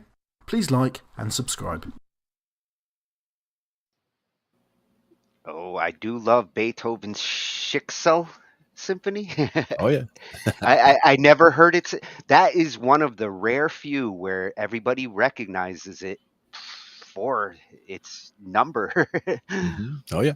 Absolutely. And again, that's a lot of work. The ninth is another one that most people who listen to classical, if I say Beethoven's ninth, you don't have to say choral. They tend to know it just by the ninth. Mm-hmm. Yeah. Or they would just recognize it if you were to play it, and they would go, "Oh, that one, yeah." Yeah. That's the other thing. Some of them won't even know the title or the number. They just know it when they hear it. Mm-hmm. Exactly. Good stuff. But it's interesting to see that they weren't really cataloging until Beethoven. I mean, God, I mean, Bach had so much work. I would imagine cataloging would have been important to him. Mm-hmm. But again, at the time, it was more, those who were cataloging were more future proofing or future, thinking about the people in the future, looking back at the work and wanting to see where it fits. Whereas in the past, I guess up to that time, everyone was just, if they have a piece of work, they would come up with a title. This is the Sunny Day Sonata or whatever. They would come up with something. It didn't have to be following specific rules, but coming down with something as a standardized way of looking at it is good. But we stopped using it also. I mean, we don't do everything as opuses now, right? So it was specific for the time and for what was going on. I'm considering going back to that. Yeah, I mean, it's a great idea as far as knowing where something is in your catalog, but also you wouldn't start that on your third piece or your first piece or whatever. It's more when you're further into the process, right? You've got hundreds of pieces now. It's okay. You want to make sure you know where everything is, so you go back and redo it as a rename project or something. Yeah, but if you start out that way, you don't have to. If I never gave some of my pieces some form of name, I'd have no way to associate them and remember them. Mm-hmm. Yeah, and you got a lot of pieces. That's the point. Yeah. That's what I got some opuses. Yeah, exactly. So that was a twofer from @Enjoy Classical Music 6006. Awesome information. Love this channel for classical music. If you are becoming a classical music lover, go enjoy classical music there. Yeah. Great now stuff. We're coming back to Nari. Nice. For the rest of the night, we are going to soak up her wisdom in a couple of different directions. She showed us how emotions play into classical music, but here she's going to talk a little bit about why improvisation is tricky for people who are classically trained, and see what we've seen so far. It kind of makes sense because one thing we've heard with classical music is very structured, and it lends itself to structure in a way that when you're improvising, sometimes structure gets in your way. Even with classical music, there's interpretation. So when you're playing classical music, there's what's on the paper, and if you just play it mechanically like it is on the paper, you're not really playing classical music. You should be interpreting it yourself. There's slight differences in timing and the way that you emphasize notes, things like that are going to be your own interpretation of the song, but everything should be roughly structured like this. Like this is the song itself, so it should be identifiably like this, Well, and a classical musician, say playing in an orchestra, who gets handed sheet music, never played the song before, might not even be familiar with the song. Right. They're looking at that sheet music and looking at the little highlights that say, play this way, play in that that case, way. they want to very much be specific. Yes, very much robotic or specific to what it says on the paper, because everybody else in the orchestra is counting on the timing of that. So that has to be right on for sure. Now, can you imagine handing those same musicians sheet music and saying, we're going to play a jazz piece and improvise? Some of those in the orchestra might have a tough time with that. A lot of them would actually. If they had something to start with. If they had something to start with, you give them a nugget, like you give them a phrase to play and then start with that so that they all have somewhere to start, and then, see what they all come up with. And again, different musicians will have, different ways. There are, I'm sure, many classical musicians who are fantastic improvisers, but just from what I've seen, most who focus specifically on classical music never really explore the improvisational side. So they don't really know what they could play if they wanted to. Like you've seen them play, blisteringly fast, complex pieces. So that the hands can do it, but If you told them to just do that, but do it your own way, they're just like, they might give you a blank look, like, do what? Yeah, and that's the same reason why you don't see a lot of orchestra musicians composing, writing. Like for some of them, it's very difficult. Yeah, they can play like masters, but trying to write a song is a different beast. And even just looking at the way Nare was doing the major versus minor earlier, being able to translate a piece, like take a piece that is the way it is and change the entire way it sounds, change the entire mood of the piece just by changing those few key notes. That's a particular skill that's very good for demonstrating these differences, because it's important to understand how much difference just one little change can make. Like just changing one or two notes, to change something from major to minor, all of a sudden changes the entire feel of the whole thing. Her ability to reproduce a composer the way she does is a beautiful skill. Oh yeah, I look forward to it. It's coming up. Yeah. Oh yeah. Well, the next couple after this you're going to see that skill in action. Exactly. But to start, we're gonna get to understand why improvisation can be a challenge for a classical composer. Yep. Let's see what it is.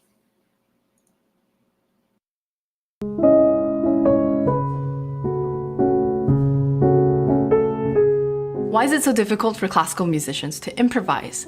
Now, first of all, I'm not making a generalization and saying that all classical musicians are this way. This is definitely not the case, but I think it's still safe to say that most classical musicians that practice the music of the Western tradition, they have more difficulty with improvisation than musicians of other genres like blues, jazz, flamenco, folk, and so many others.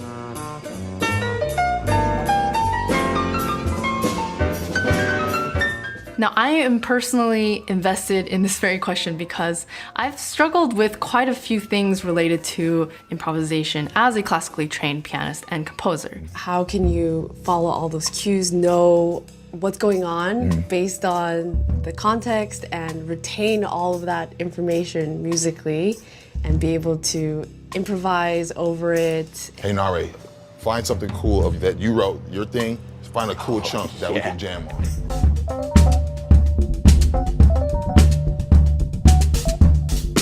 Wherever you go, I'll find you. Over the years, I've become a lot more comfortable with improvisation, yet I'm still a little hesitant to do it sometimes, especially in front of other people. And sometimes I just have this psychological barrier that I noticed against improvisation. Just last week, I was with a composer friend of mine who asked me to come over to his studio to help him brainstorm some ideas for a little bit of music for a picture. And because this type of thing is not very straightforward, we thought it would be best to improvise together using 2 keyboards. What I remember so distinctly about this very moment was that I was simultaneously very excited to do this and very reluctant to. I felt a little uncomfortable, self-conscious, a little shy. Nope. Of course, part of it was probably the fact that I haven't been around musicians like this or in a setting where I'm jamming with someone in a very long time. But still, I think there's something behind this that I want to explore a little further. An analogy that comes to mind is the difference between a very carefully and specifically crafted dialogue between 2 characters in a play and a conversation between 2 friends in real life. So of course there are some flaws in this comparison, but bear with me. Imagine a person that is only trained to recite Shakespearean monologues and dialogues, and they are a Shakespearean expert. That am not shaped for sportive tricks, nor made to court an amorous looking glass. I that am rudely stamped. Even though this is absurd, just imagine them not speaking and communicating in any other manner other than Shakespearean language. To all bear such as are of better person than myself. Now, imagine this person being placed in a living room where there is a conversation happening between 2 people, and then they come over and they say, "Hey, how's it going?"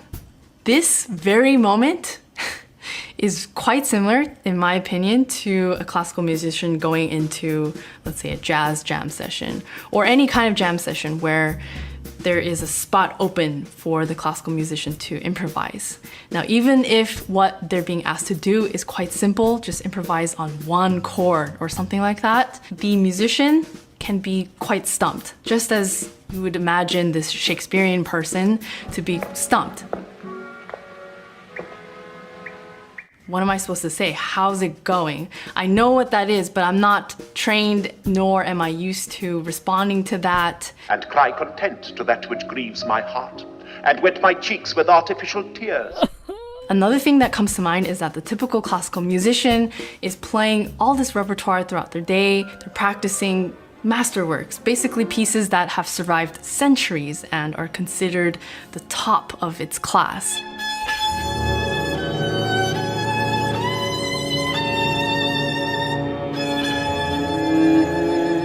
And so they're used to listening to and performing this sophisticated material. And now when they're trying to improvise, they have to go back to almost talking like a baby.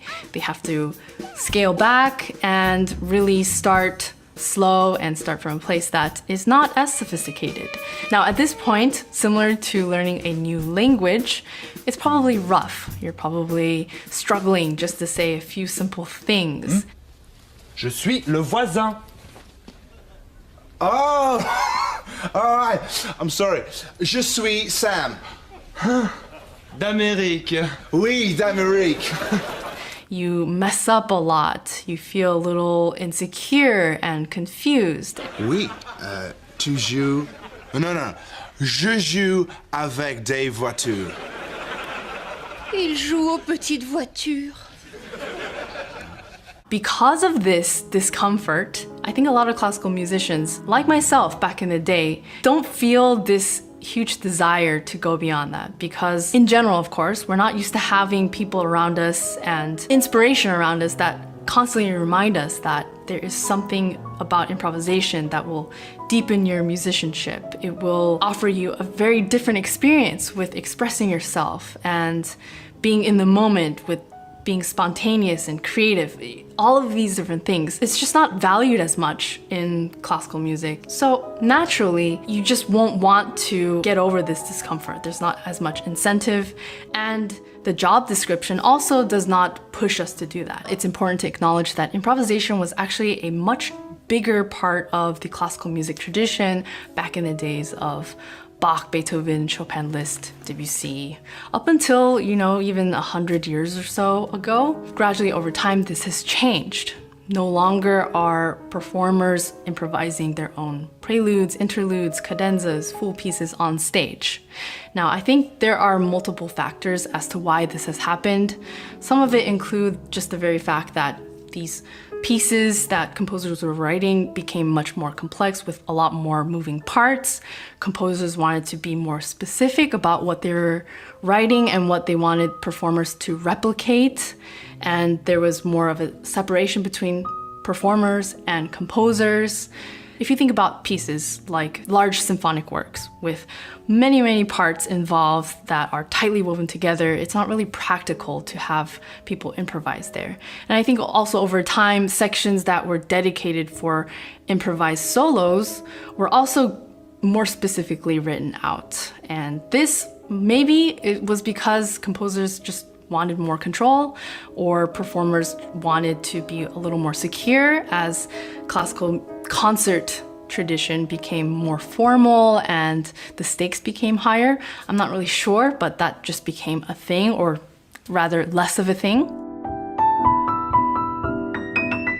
The point of this video is not to weigh the pros and cons of improvisation, but to just remind people out there who are classically trained and have experienced something similar to the things that I have. It's okay if you feel a little uncomfortable. Don't try to force it, and also just acknowledge the fact that that point of entry when you are getting started and when you're starting to practice improvisation, because that is a huge part of getting better. You improve little by little. That is the hardest part. There are a lot of layers to this as well. It's not something very straightforward, so it's okay if it's difficult, if it's confusing. Okay, now let's turn to my phone where I'm gonna pull up some answers to an Instagram poll that I just put out. I asked, if you identify as a classical musician, do you improvise? And if not, what has been stopping you? Terrified, insecure, feel like I'm lacking the knowledge to step into that world. I enjoy practicing my normal classical music repertoire. Never found the need to. Am a massive jazz fan, but it's like speaking a foreign language I haven't mastered. Thinking about all the brilliant pieces I played, every improvisation feels like garbage. Fear of sounding stupid, clueless, unoriginal, cringeworthy. Fear of doing something ugly. Yes, I improvise a lot as an organist and Baroque continuist. All of the organists that I know personally are incredible improvisers. So it is alive and well. Not knowing enough harmony theory, not knowing where to start. I know too little music theory, and there are a lot of answers similar to this. I think a lot of people think that they need to know a ton about theory before they get started. Of course, knowing more theory helps, but it's not necessarily the case. No, I get discouraged because I don't know where to start, but I would like to start. When I improvise, I feel like it is the equivalent of a 3-year-old speaking. No exposure, space, and training to do it. Yes, I do. I always wanted to do it because I think that's a really good way to express yourself. When I studied classical music 8+ years, it was never an option that teachers allowed. Now I play jazz. No, even though I'm all for it. I think it's a fear of experimentation. So a lot of these are very similar to my experience. I want to know now in reverse. Let me know in the comments what you all think. Are you classically trained? And if so, did you experience something similar or not? I would love to know, and I think it would be great to just start a conversation here. Thank you to my patrons on Patreon. Thank you so much for your support, and thank you all for watching. I'll see you very soon.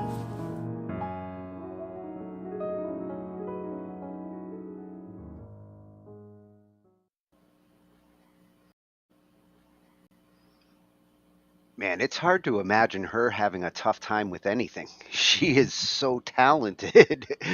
I mean, for sure. And I do get it though. And again, that was one that I come back to my dad again, and he played for decades and played fantastically since he was a kid, and was never a good improviser, never tried really to improvise at all. But when we would have a conversation, because when I'd started playing guitar and I would start to be able to just improvise something, I could just play something for him, and he'd say, well, what was that? And I said, well, it was just part of this little scale, put together with whatever, and talking about how we could try to translate that to just be able to freely play on the piano, because it felt like he would have liked to improvise, but that he was in that bubble of classically trained musician, where he had the papers, and you would learn from the papers, and you would listen to famous pianists who were performing the pieces in order to hear their translation of it, so that you could then have it in your ear, have it in your head, and then translate that from the paper as well.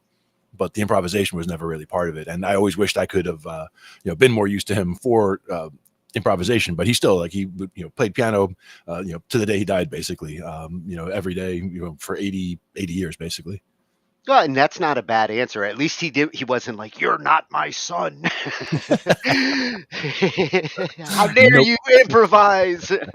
Exactly. No, but he was kind of baffled as to how it came around. And really what it is, as she was saying, a lot of times it's when they talk about it, the fear of sounding silly, the fear of making mistakes, the fact that everything that they've played so far are all these fantastic pieces that are so well structured and put together. So they're like, how do I do that on the fly? How do I come up with something that sounds that good right now, that's different than anything I've played before? And that's a valid question. I mean, that's and that's why not everything sounds like a masterpiece when it just comes off your hands. But when I watch people, like, again, at an open jam, somebody who can just sit there and throw a guitar solo in any song, because they can feel, they know what the changes are, and they know what chords they should or should not be playing. They know certain riffs that they can, grab and kind of block together like Lego blocks to make something sound good. Is it very active with doodle doodle doodle, or is it more, hanging on one note like Gilmore style?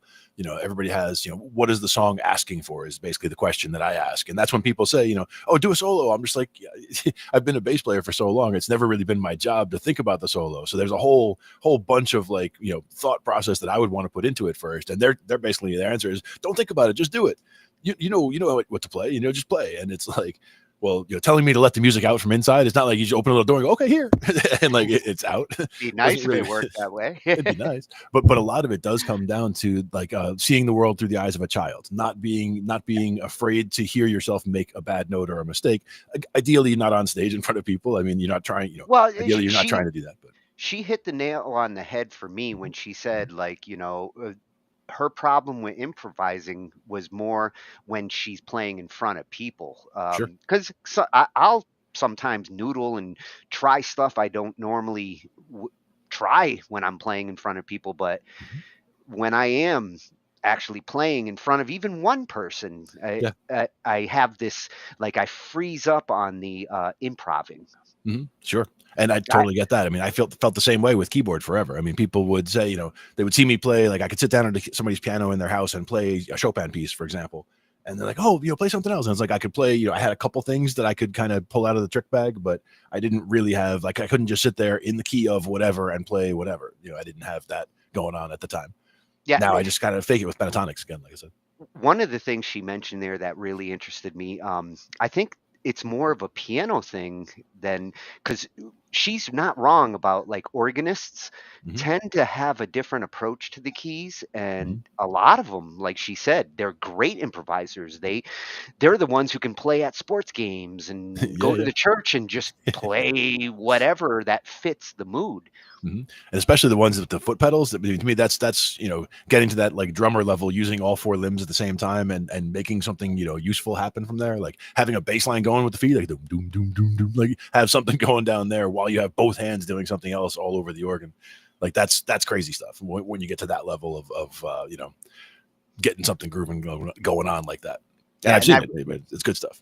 I really like seeing her jam with others, and like what like that guy was saying, like, I'll find you.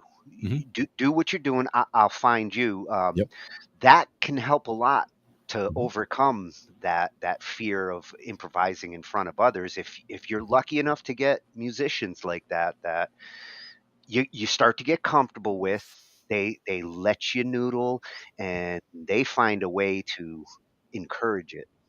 Where some have the biggest problem is like if it was two people, like if it was us just sitting here trying to jam it out, and if you're sitting there and you're having difficulty trying to improvise, if I just said I'm just going to find you and you go, I could try to catch up to you, but then my playing could throw you off.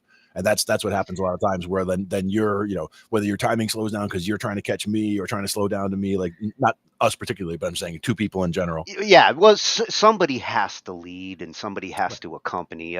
If the only way having multiple leaders in music works is if they're very synchronized in like their style, their approach. Like you can get two guitars that work great together. Def Leppard, great example of it. Iron Maiden. It's possible to have two guitars who do totally different things, but they do them in a synchronized fashion. But if you've got different soloists who aren't comfortable with each other, or they want to go in different directions, they want to do different things, it starts to become that noise she was talking about. Like the whole reason why a lot of the classical composers, it's hard to improvise in some of that is because there's already so much going on that trying to throw another line in that's improvising when you've already got 10 parts doesn't work. Yeah, no. And that's where improvisation would be more, again, for an emptier new structure. And that's where, like, a lot of times when we try to put down tracks, that sometimes when I go to the recording studios, we're just trying to get down like a bass track. We're not trying to have like the solo in there, maybe not the perfect words yet, but we're just trying to get like a structure idea. Like, oh, somebody had the idea for this kind of a groove with, this kind of a, chord rotation going on, and then we start just putting that into a thing. And it could be a verse that's going to eventually be a verse of a song, but we'll just play the same thing around and around for a couple minutes just to kind of get a feel for get in the groove. To get the groove going, try different things out, see how things sound together. If you want to, throw a solo in somewhere, but the idea isn't to try to get the final product out right now, but more to get ideas down that work in that style, so that later on when we listen back to it, we go, oh yeah, that song, and we can immediately jump back into it, because now we've got it recorded there, and being able to go back to what we did already is very easy. Because if I was the one who played it the first time, if I'm hearing it, I can sure as heck do it right now. It's like I can hear it, I can remind myself how it went, and just immediately jump onto it. So that makes it easier to be able to just, have things recorded as a reminder. So you could even just have one big file where you have, a chunk of this song, a chunk of that song, a chunk of this song, so that you could give yourself something as a kickstart to get you going into that groove. If you have difficulty just, coming up with something off the bat.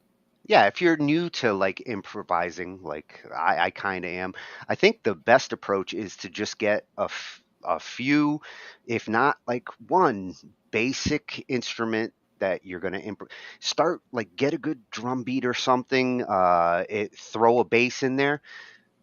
That would be enough for me to start working with it. If you add guitar and other parts, improvising gets tougher and tougher as you start to get multiple layers. So start like with the basic layers. And I would actually go with something like a jam track, like just for practice purposes. I would start with something like, you can go online, you find a million jam tracks out there, and the jam track, the idea is that it's the structure of the song. It's everything except the solo. So like, here's a nice chord progression that just keeps going around and around, and, might build, and like it might show you on screen what the chords are coming up or what scale you should be using for, this section of the song. So it kind of guides you through it. But those are hugely helpful for learning how to solo, learning what you need to play, because those are just a song without the solo or the vocals, and the whole thing just keeps going for you. So you can be playing the vocal line or the melody, or just making up your own stuff over top of something that is a fully structured song. If you just start from drums, it kind of gets some people to get overwhelmed, where they're just like, okay, and now what? Like, when they start hitting a note and like, okay, now what? Like, they don't know what should be next. And I get that, if you don't know what to play, sometimes you get, you're frozen and you don't play anything. Whereas, to me, it's like explore, just start playing things and see what sounds good and what doesn't, Yeah. If you're lucky enough to have one of those arranger keyboards that we looked at last Yeah. week, those arranger keyboards are great for practicing improv on top of, because they'll come with like different styles, and you got some drums, you got some bass, a little bit of like rhythm going on, and an arranger keyboard will let you practice all night. And even this, little Casio that I have over here, just by putting it into a Casio chord mode with the bottom, quarter of the keyboard, I can just do chords, so that if I wanted to play along, instead of having to, it's a cheat way. So instead of having to use all three fingers to hold a chord for things, I can just, for a D chord, I can just hit one note and I get a full chord. If I wanted A minor, you just have to hit a note and then a second note, and it'll give you something like that. Depends on what you're trying to do. But it makes it easy to kind of go around with, like you said, just figuring out a chord progression. You can kind of work it around that way, and then it's easier because you're only hitting one note or two notes with the left hand, and you can then use the right hand to do everything, to get a melody or little chords or whatever. Yeah, and if you don't have an arranger keyboard, a product that I used way back when, Band in the Box. That is an awesome piece of software for just like setting up a groove and then go nuts on top of it. Exactly. Same idea. Basically that was a jam track in a box that you could, programmable jam track in a box. Yeah, it's still out there, probably as popular as it ever has been. I still see a ton of people that like swear by Band in the Box. It's been around for a long, long time. I was gonna say probably the mid 2000s. So at one point I was working in New York City, and one of the guys I worked with, he would say that, he would be playing with that, jamming in the basement with that, and he would, leave it running and come upstairs, and, his wife would hear the door, door opens and hear the music, and he'd look down and be like, "Oh, keep playing, guys. I'll be back in a minute." And then, go on, there's a whole band down there, just there's in a little box. That's all. Shit. I was using it back in the mid 90s. It's that old. Yeah, exactly. I mean, he'd been using it for a long time at that point, but he was a jazz guy. So like when we went to a guitar store the one time, grabs a guitar. He was a lefty also, so not a lot in the store for him, but went to the store anyway just to check it out. Grabs a lefty guitar off the wall, starts playing, and he's like, yeah, whenever I pick something up, it just sounds jazzy, because he's a jazz player, and it was true. Like he just picked it up and just started noodling something, and it immediately sounded like jazz. Whereas if I picked something up at that point, it was basically sounding like a very simple blues bass line, because at that point I was just getting, I don't think I'd even gotten my guitar or my bass yet. So those, I think I bought them in 2009, 2010. So well, you tend to get a like Grateful Dead sound. yeah, sort of. Try to stay on the pentatonics. Usually I keep it kind of simple on the pentatonics and go from there. And like I said, make it more fancy as we go along. I'm starting to figure out, spots where I can put things in there to make it sound a little fancier, so that it's not just a pentatonic run. But at the same time, a lot of times I don't, need to solo a lot because I'm usually playing bass. So you know, and when I do grab the guitar now, I'm just trying to fit rhythm and trying to do little things like Bob Weir would do in the Grateful Dead, because you got Bob and Jerry on the two guitars. You know, someone's doing more of a solo and someone's either hitting chords, but they're not just hitting block chords. They're a lot of times they're hitting a little phrase or a little lick or a little riff. And that's where you get, you know, getting those into my vocabulary so that it doesn't sound like I'm just hammering the same chords out all the time, so that the rhythm guitar sounds like I'm actually doing things. And you've actually like tried to duplicate different musicians. You've shown me some videos of the guitar guy that like shows how to play in the style of like Jerry Garcia or you know, simulating a musician's techniques and style, which is what we're going to be looking at next here is, you know, Nari, if she has a problem with improvising, she has definitely overcome it, because a lot of what she does here, to me, is improvising, in the sense that you're trying to play the same piece in different styles, in different musician styles. In this case, I think she would equate it more to composing than improvising, because improvising would be if we just told her on the spot to do any of these, and it would be a little difficult to try to hammer it, to shoehorn in all the different style qualities that you need to for each individual composer. Like, you want it to sound specifically like this guy, but not like the rest of the guys. You have to make sure it has this, but not too much of that. You know, so there's a lot of thought that had to go into making this. But so I think she would consider it more like composing, where she's actually, or composing or arranging, you know, trying to figure out the way to make it fit the person's style while still staying identifiably the song that we're looking at. See, I would consider it a form of improvising style, Coming up with it for sure. Technique. Coming up with all the each of the things together, yeah, that's an improvisation. But being able to, you know, do it on the spot as you know, right out of nowhere would be one thing. Being able to, you know, put it together and put some, you know, it took a lot of thought, is all I'm saying, to put it all together. I'm trying not to minimize that. Without a doubt, she could not have done some of these without getting intimate with the piece originally. Right. And then knowing because she's so good at understanding the composers and what makes them who they are, it makes it a little easier for her to incorporate their techniques and their style into the improving. Exactly. And we're going to look at Autumn Leaves in this one. Yeah, and done in 10 composers, and some of these are some big names, and others that are new to me. Nice. And let's see. I mean, I'm sure I'm going to enjoy all of them. Yeah, I've gotten much more familiar with Autumn Leaves since her first video, and this is a piece I want to get good at. And this hopefully inspires me to really get that good with this piece. One of the tabs I have is for Autumn Leaves on bass, where you're basically playing it as a solo piece on bass. So you're actually doing like the little bass line and little chords here and there. So I'm going to look at that later too. It's not really full chords. I think it's all just, you know, little 2-note chords, possibly, you know, some 3-note chords, but it basically gets the full flavor of the song across when you do it right. Because you know, it was probably Scott's Bass Lessons or wherever, or, you know, I got it from there. But it was one of those that I'll have to go back and revisit, because that was one that I could just, you know, while I'm tuning up at, you know, at a gig or something, just pull a little bit of that out and somebody be like, oh no. Yeah. And this is a piece that we've seen multiple channels suggest as like, this is one you should know. Yeah, exactly. So here we go. Autumn Leaves in the style of 10 classical composers. My name is Nari Sol, and not too long ago I put out a video of myself playing Autumn Leaves in the styles of 10 different classical composers. Since then, many of you let me know that I left out some of your favorite composers. And so today I am back, about to tackle these 10.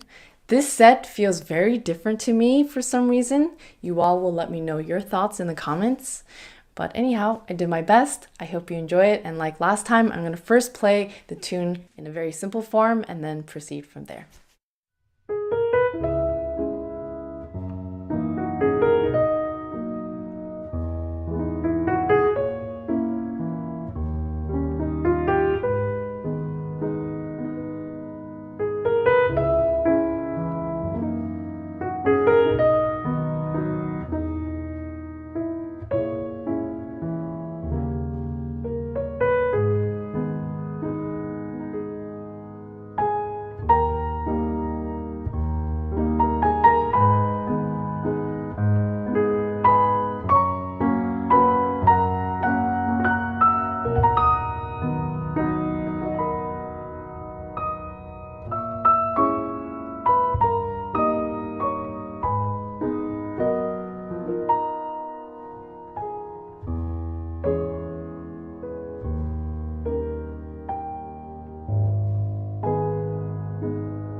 Thank you so much for listening. If you are interested in the PDF of both this set and the last one, they will be available on my website and to my patrons on Patreon.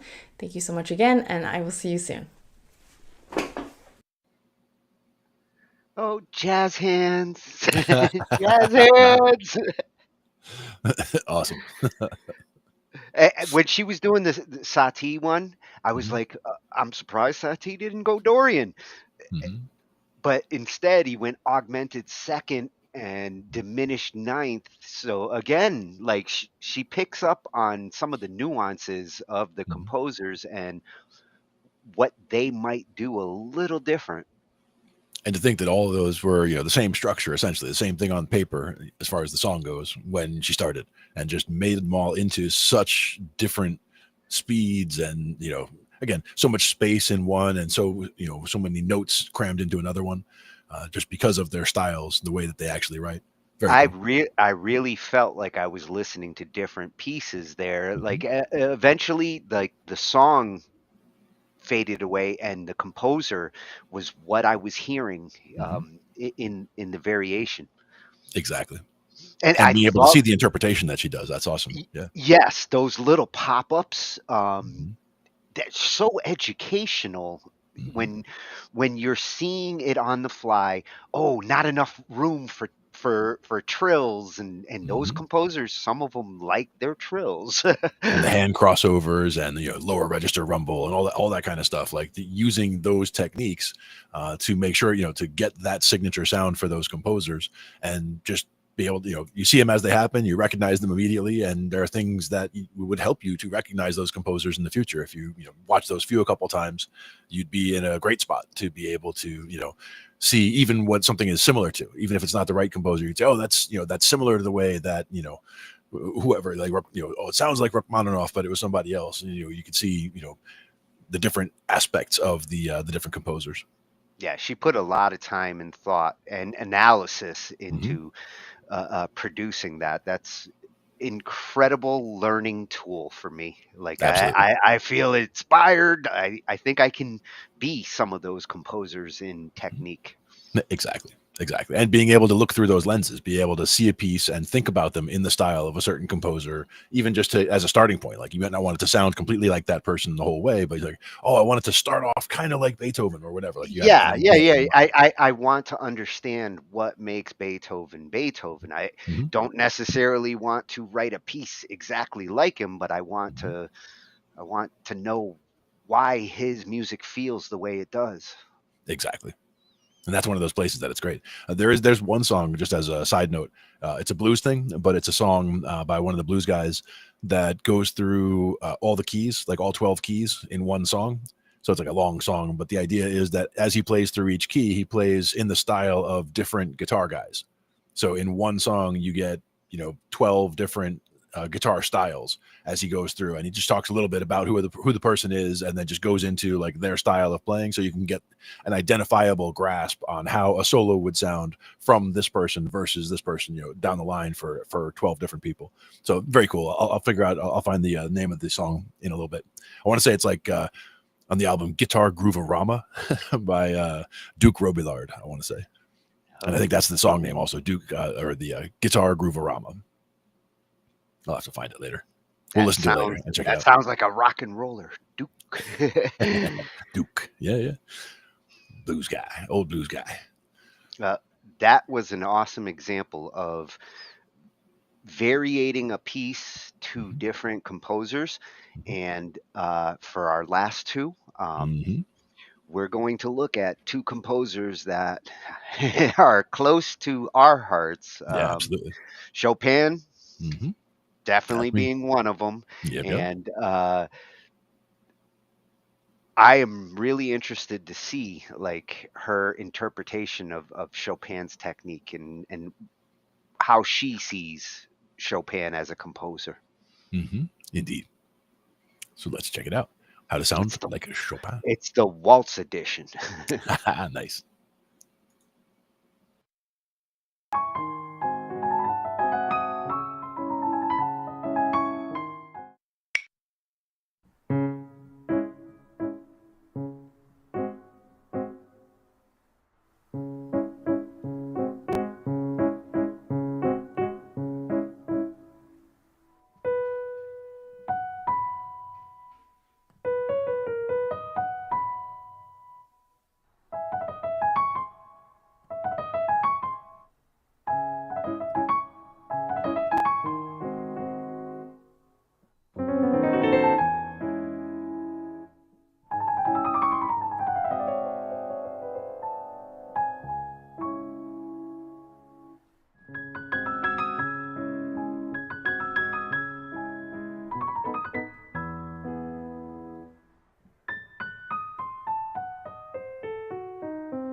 I would record just her piano hits and turn them into drums.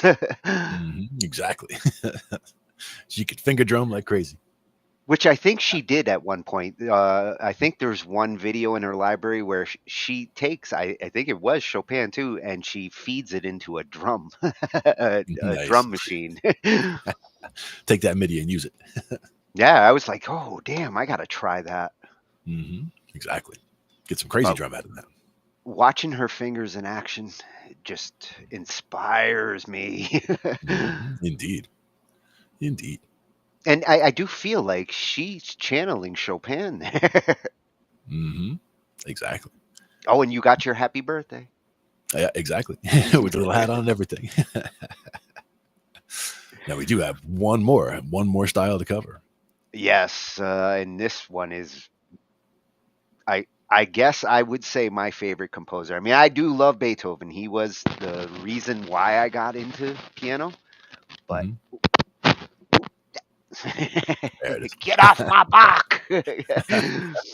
Exactly.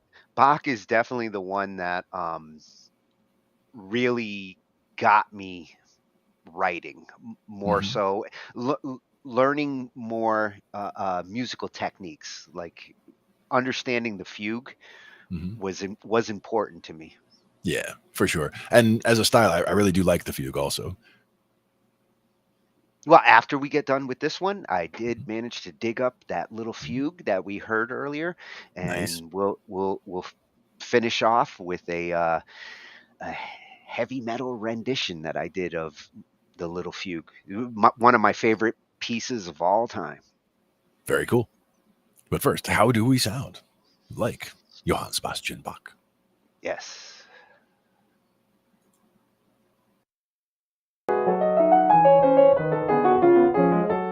Hello everyone, my name is Nari Sol. I'm a pianist composer, and today we're going to go over some ways to sound like J.S. Bach. First off, we're going to choose a motive.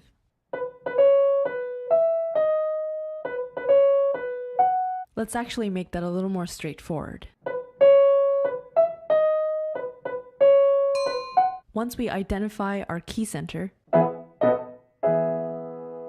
we're going to get familiar with four-part harmony. With this in mind, we're going to favor polyphony over homophony. In other words, multiple lines make up the harmony rather than having chords that accompany the melody.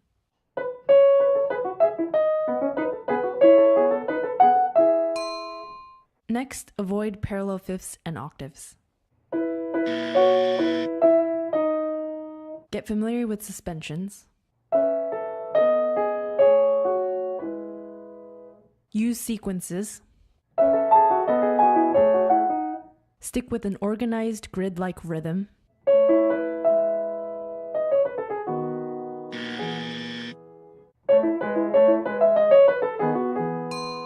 Use fragments of the motive.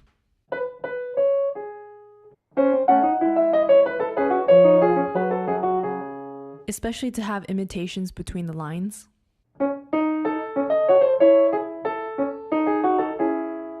Embrace dissonance and chromaticism.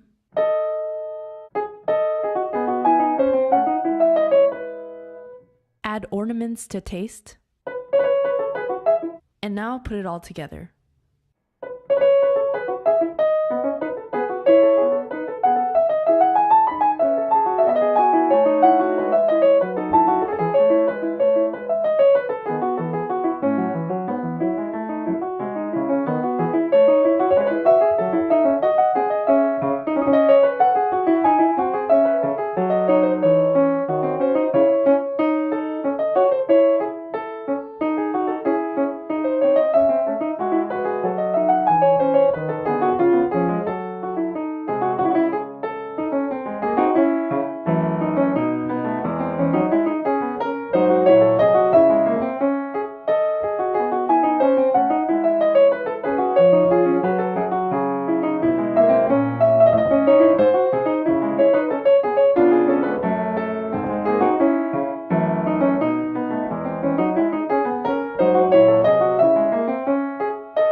So I hope you enjoyed that. Thank you so much for watching. Please subscribe if you haven't already, and I'll see you in the next video.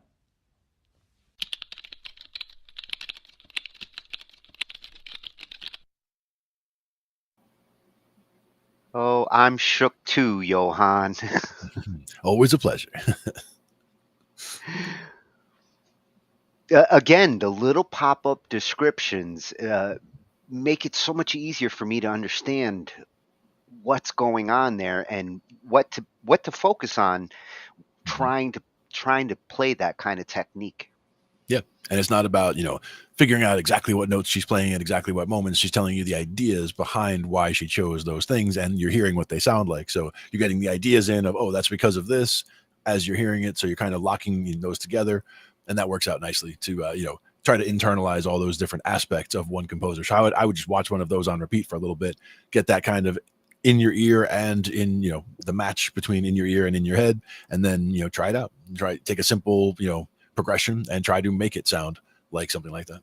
Yeah, and avoid parallel fifths and octaves, which I was like, damn, that's my jam. You're like out. rock. Strike one, strike two, strike three, you're out. I'm going to get that little buzzer noise. We'll get one just for you. Actually, those noises would work good when I'm practicing. Like if I did something wrong and I heard that noise, I'd probably program my brain a lot faster. French horn. Low F.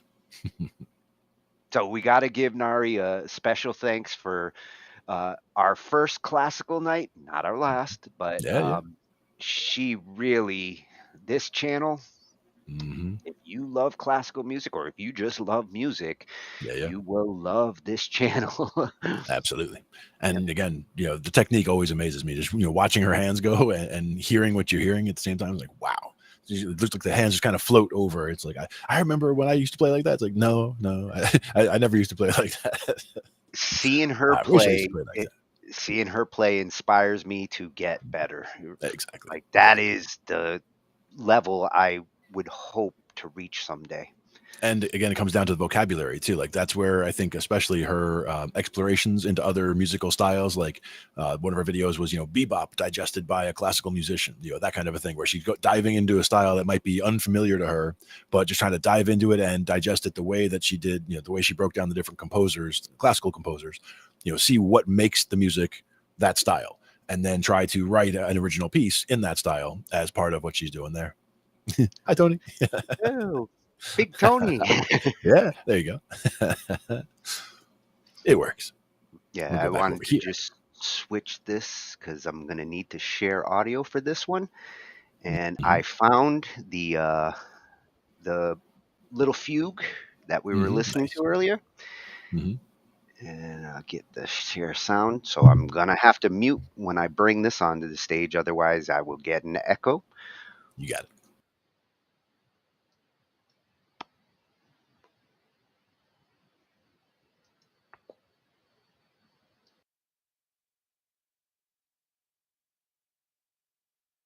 No echo for you. No echo for you.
Nice. Okay, safe for me to unmute.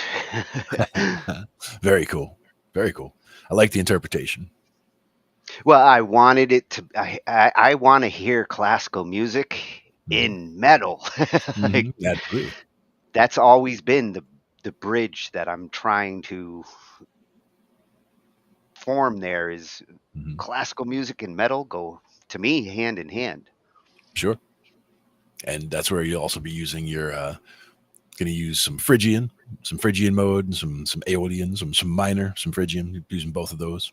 That'll get you a metal sound for sure.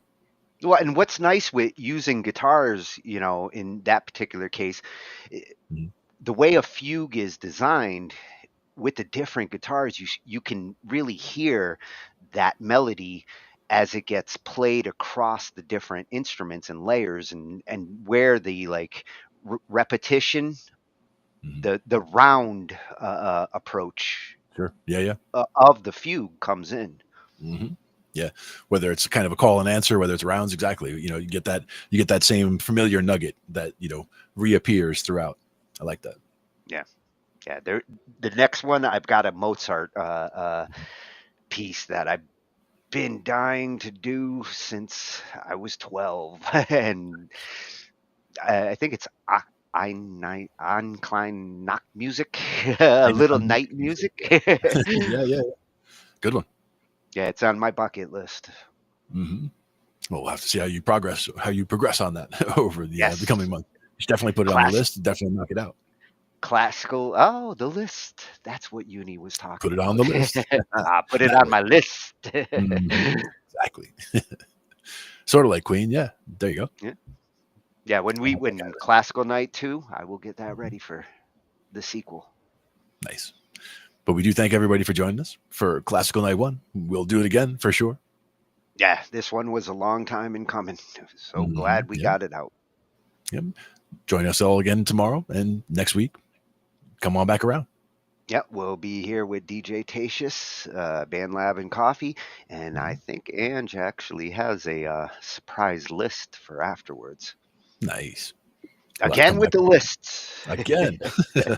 It's a theme for tonight, for sure. We'll be back. Yeah, we'll be back. That too. All right. Thanks, everybody, for coming around. And again, we'll be back with more classical another time. We'll be back with more everything another time, with more music on Talking Shhh I.T. with Glenn and Tony. Thanks, guys. Bye-bye.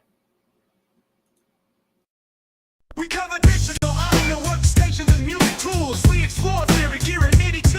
How to arrange, compose, and the art of arranging. Taking a look at AI and how the times have changed. On a PC or a Mac and even with a mobile device, we'll be talking about it all every Thursday night. From software to plugins and synths that entice. Dive deep into tech and let creativity take flight. Talking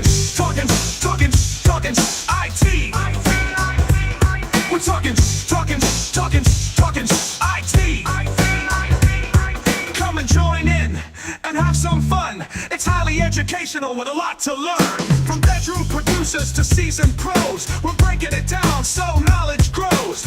Whether you're a DJ or a beat making wizard, we got the tips and tricks to make your sound sizzle. Mixing and mastering, that's our jam. With the tutorials and tips on how much rev. Get the best quality from your setup and gear. Tune in every week and lend us your ear. We're talking IT.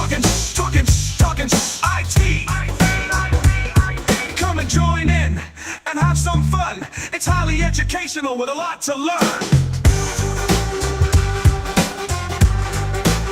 We're talking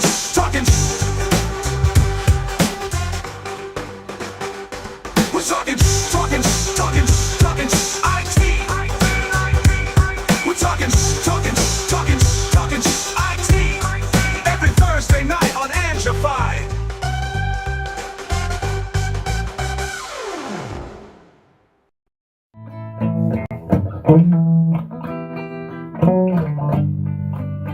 I love you, oh loves. Do you have those? Do you wanna share them with me? I love you, oh loves. Oh, do you have those? I like to share mine with you. Can we share? spread love or hate? Are you gonna spread love or hate? Are you gonna spread love or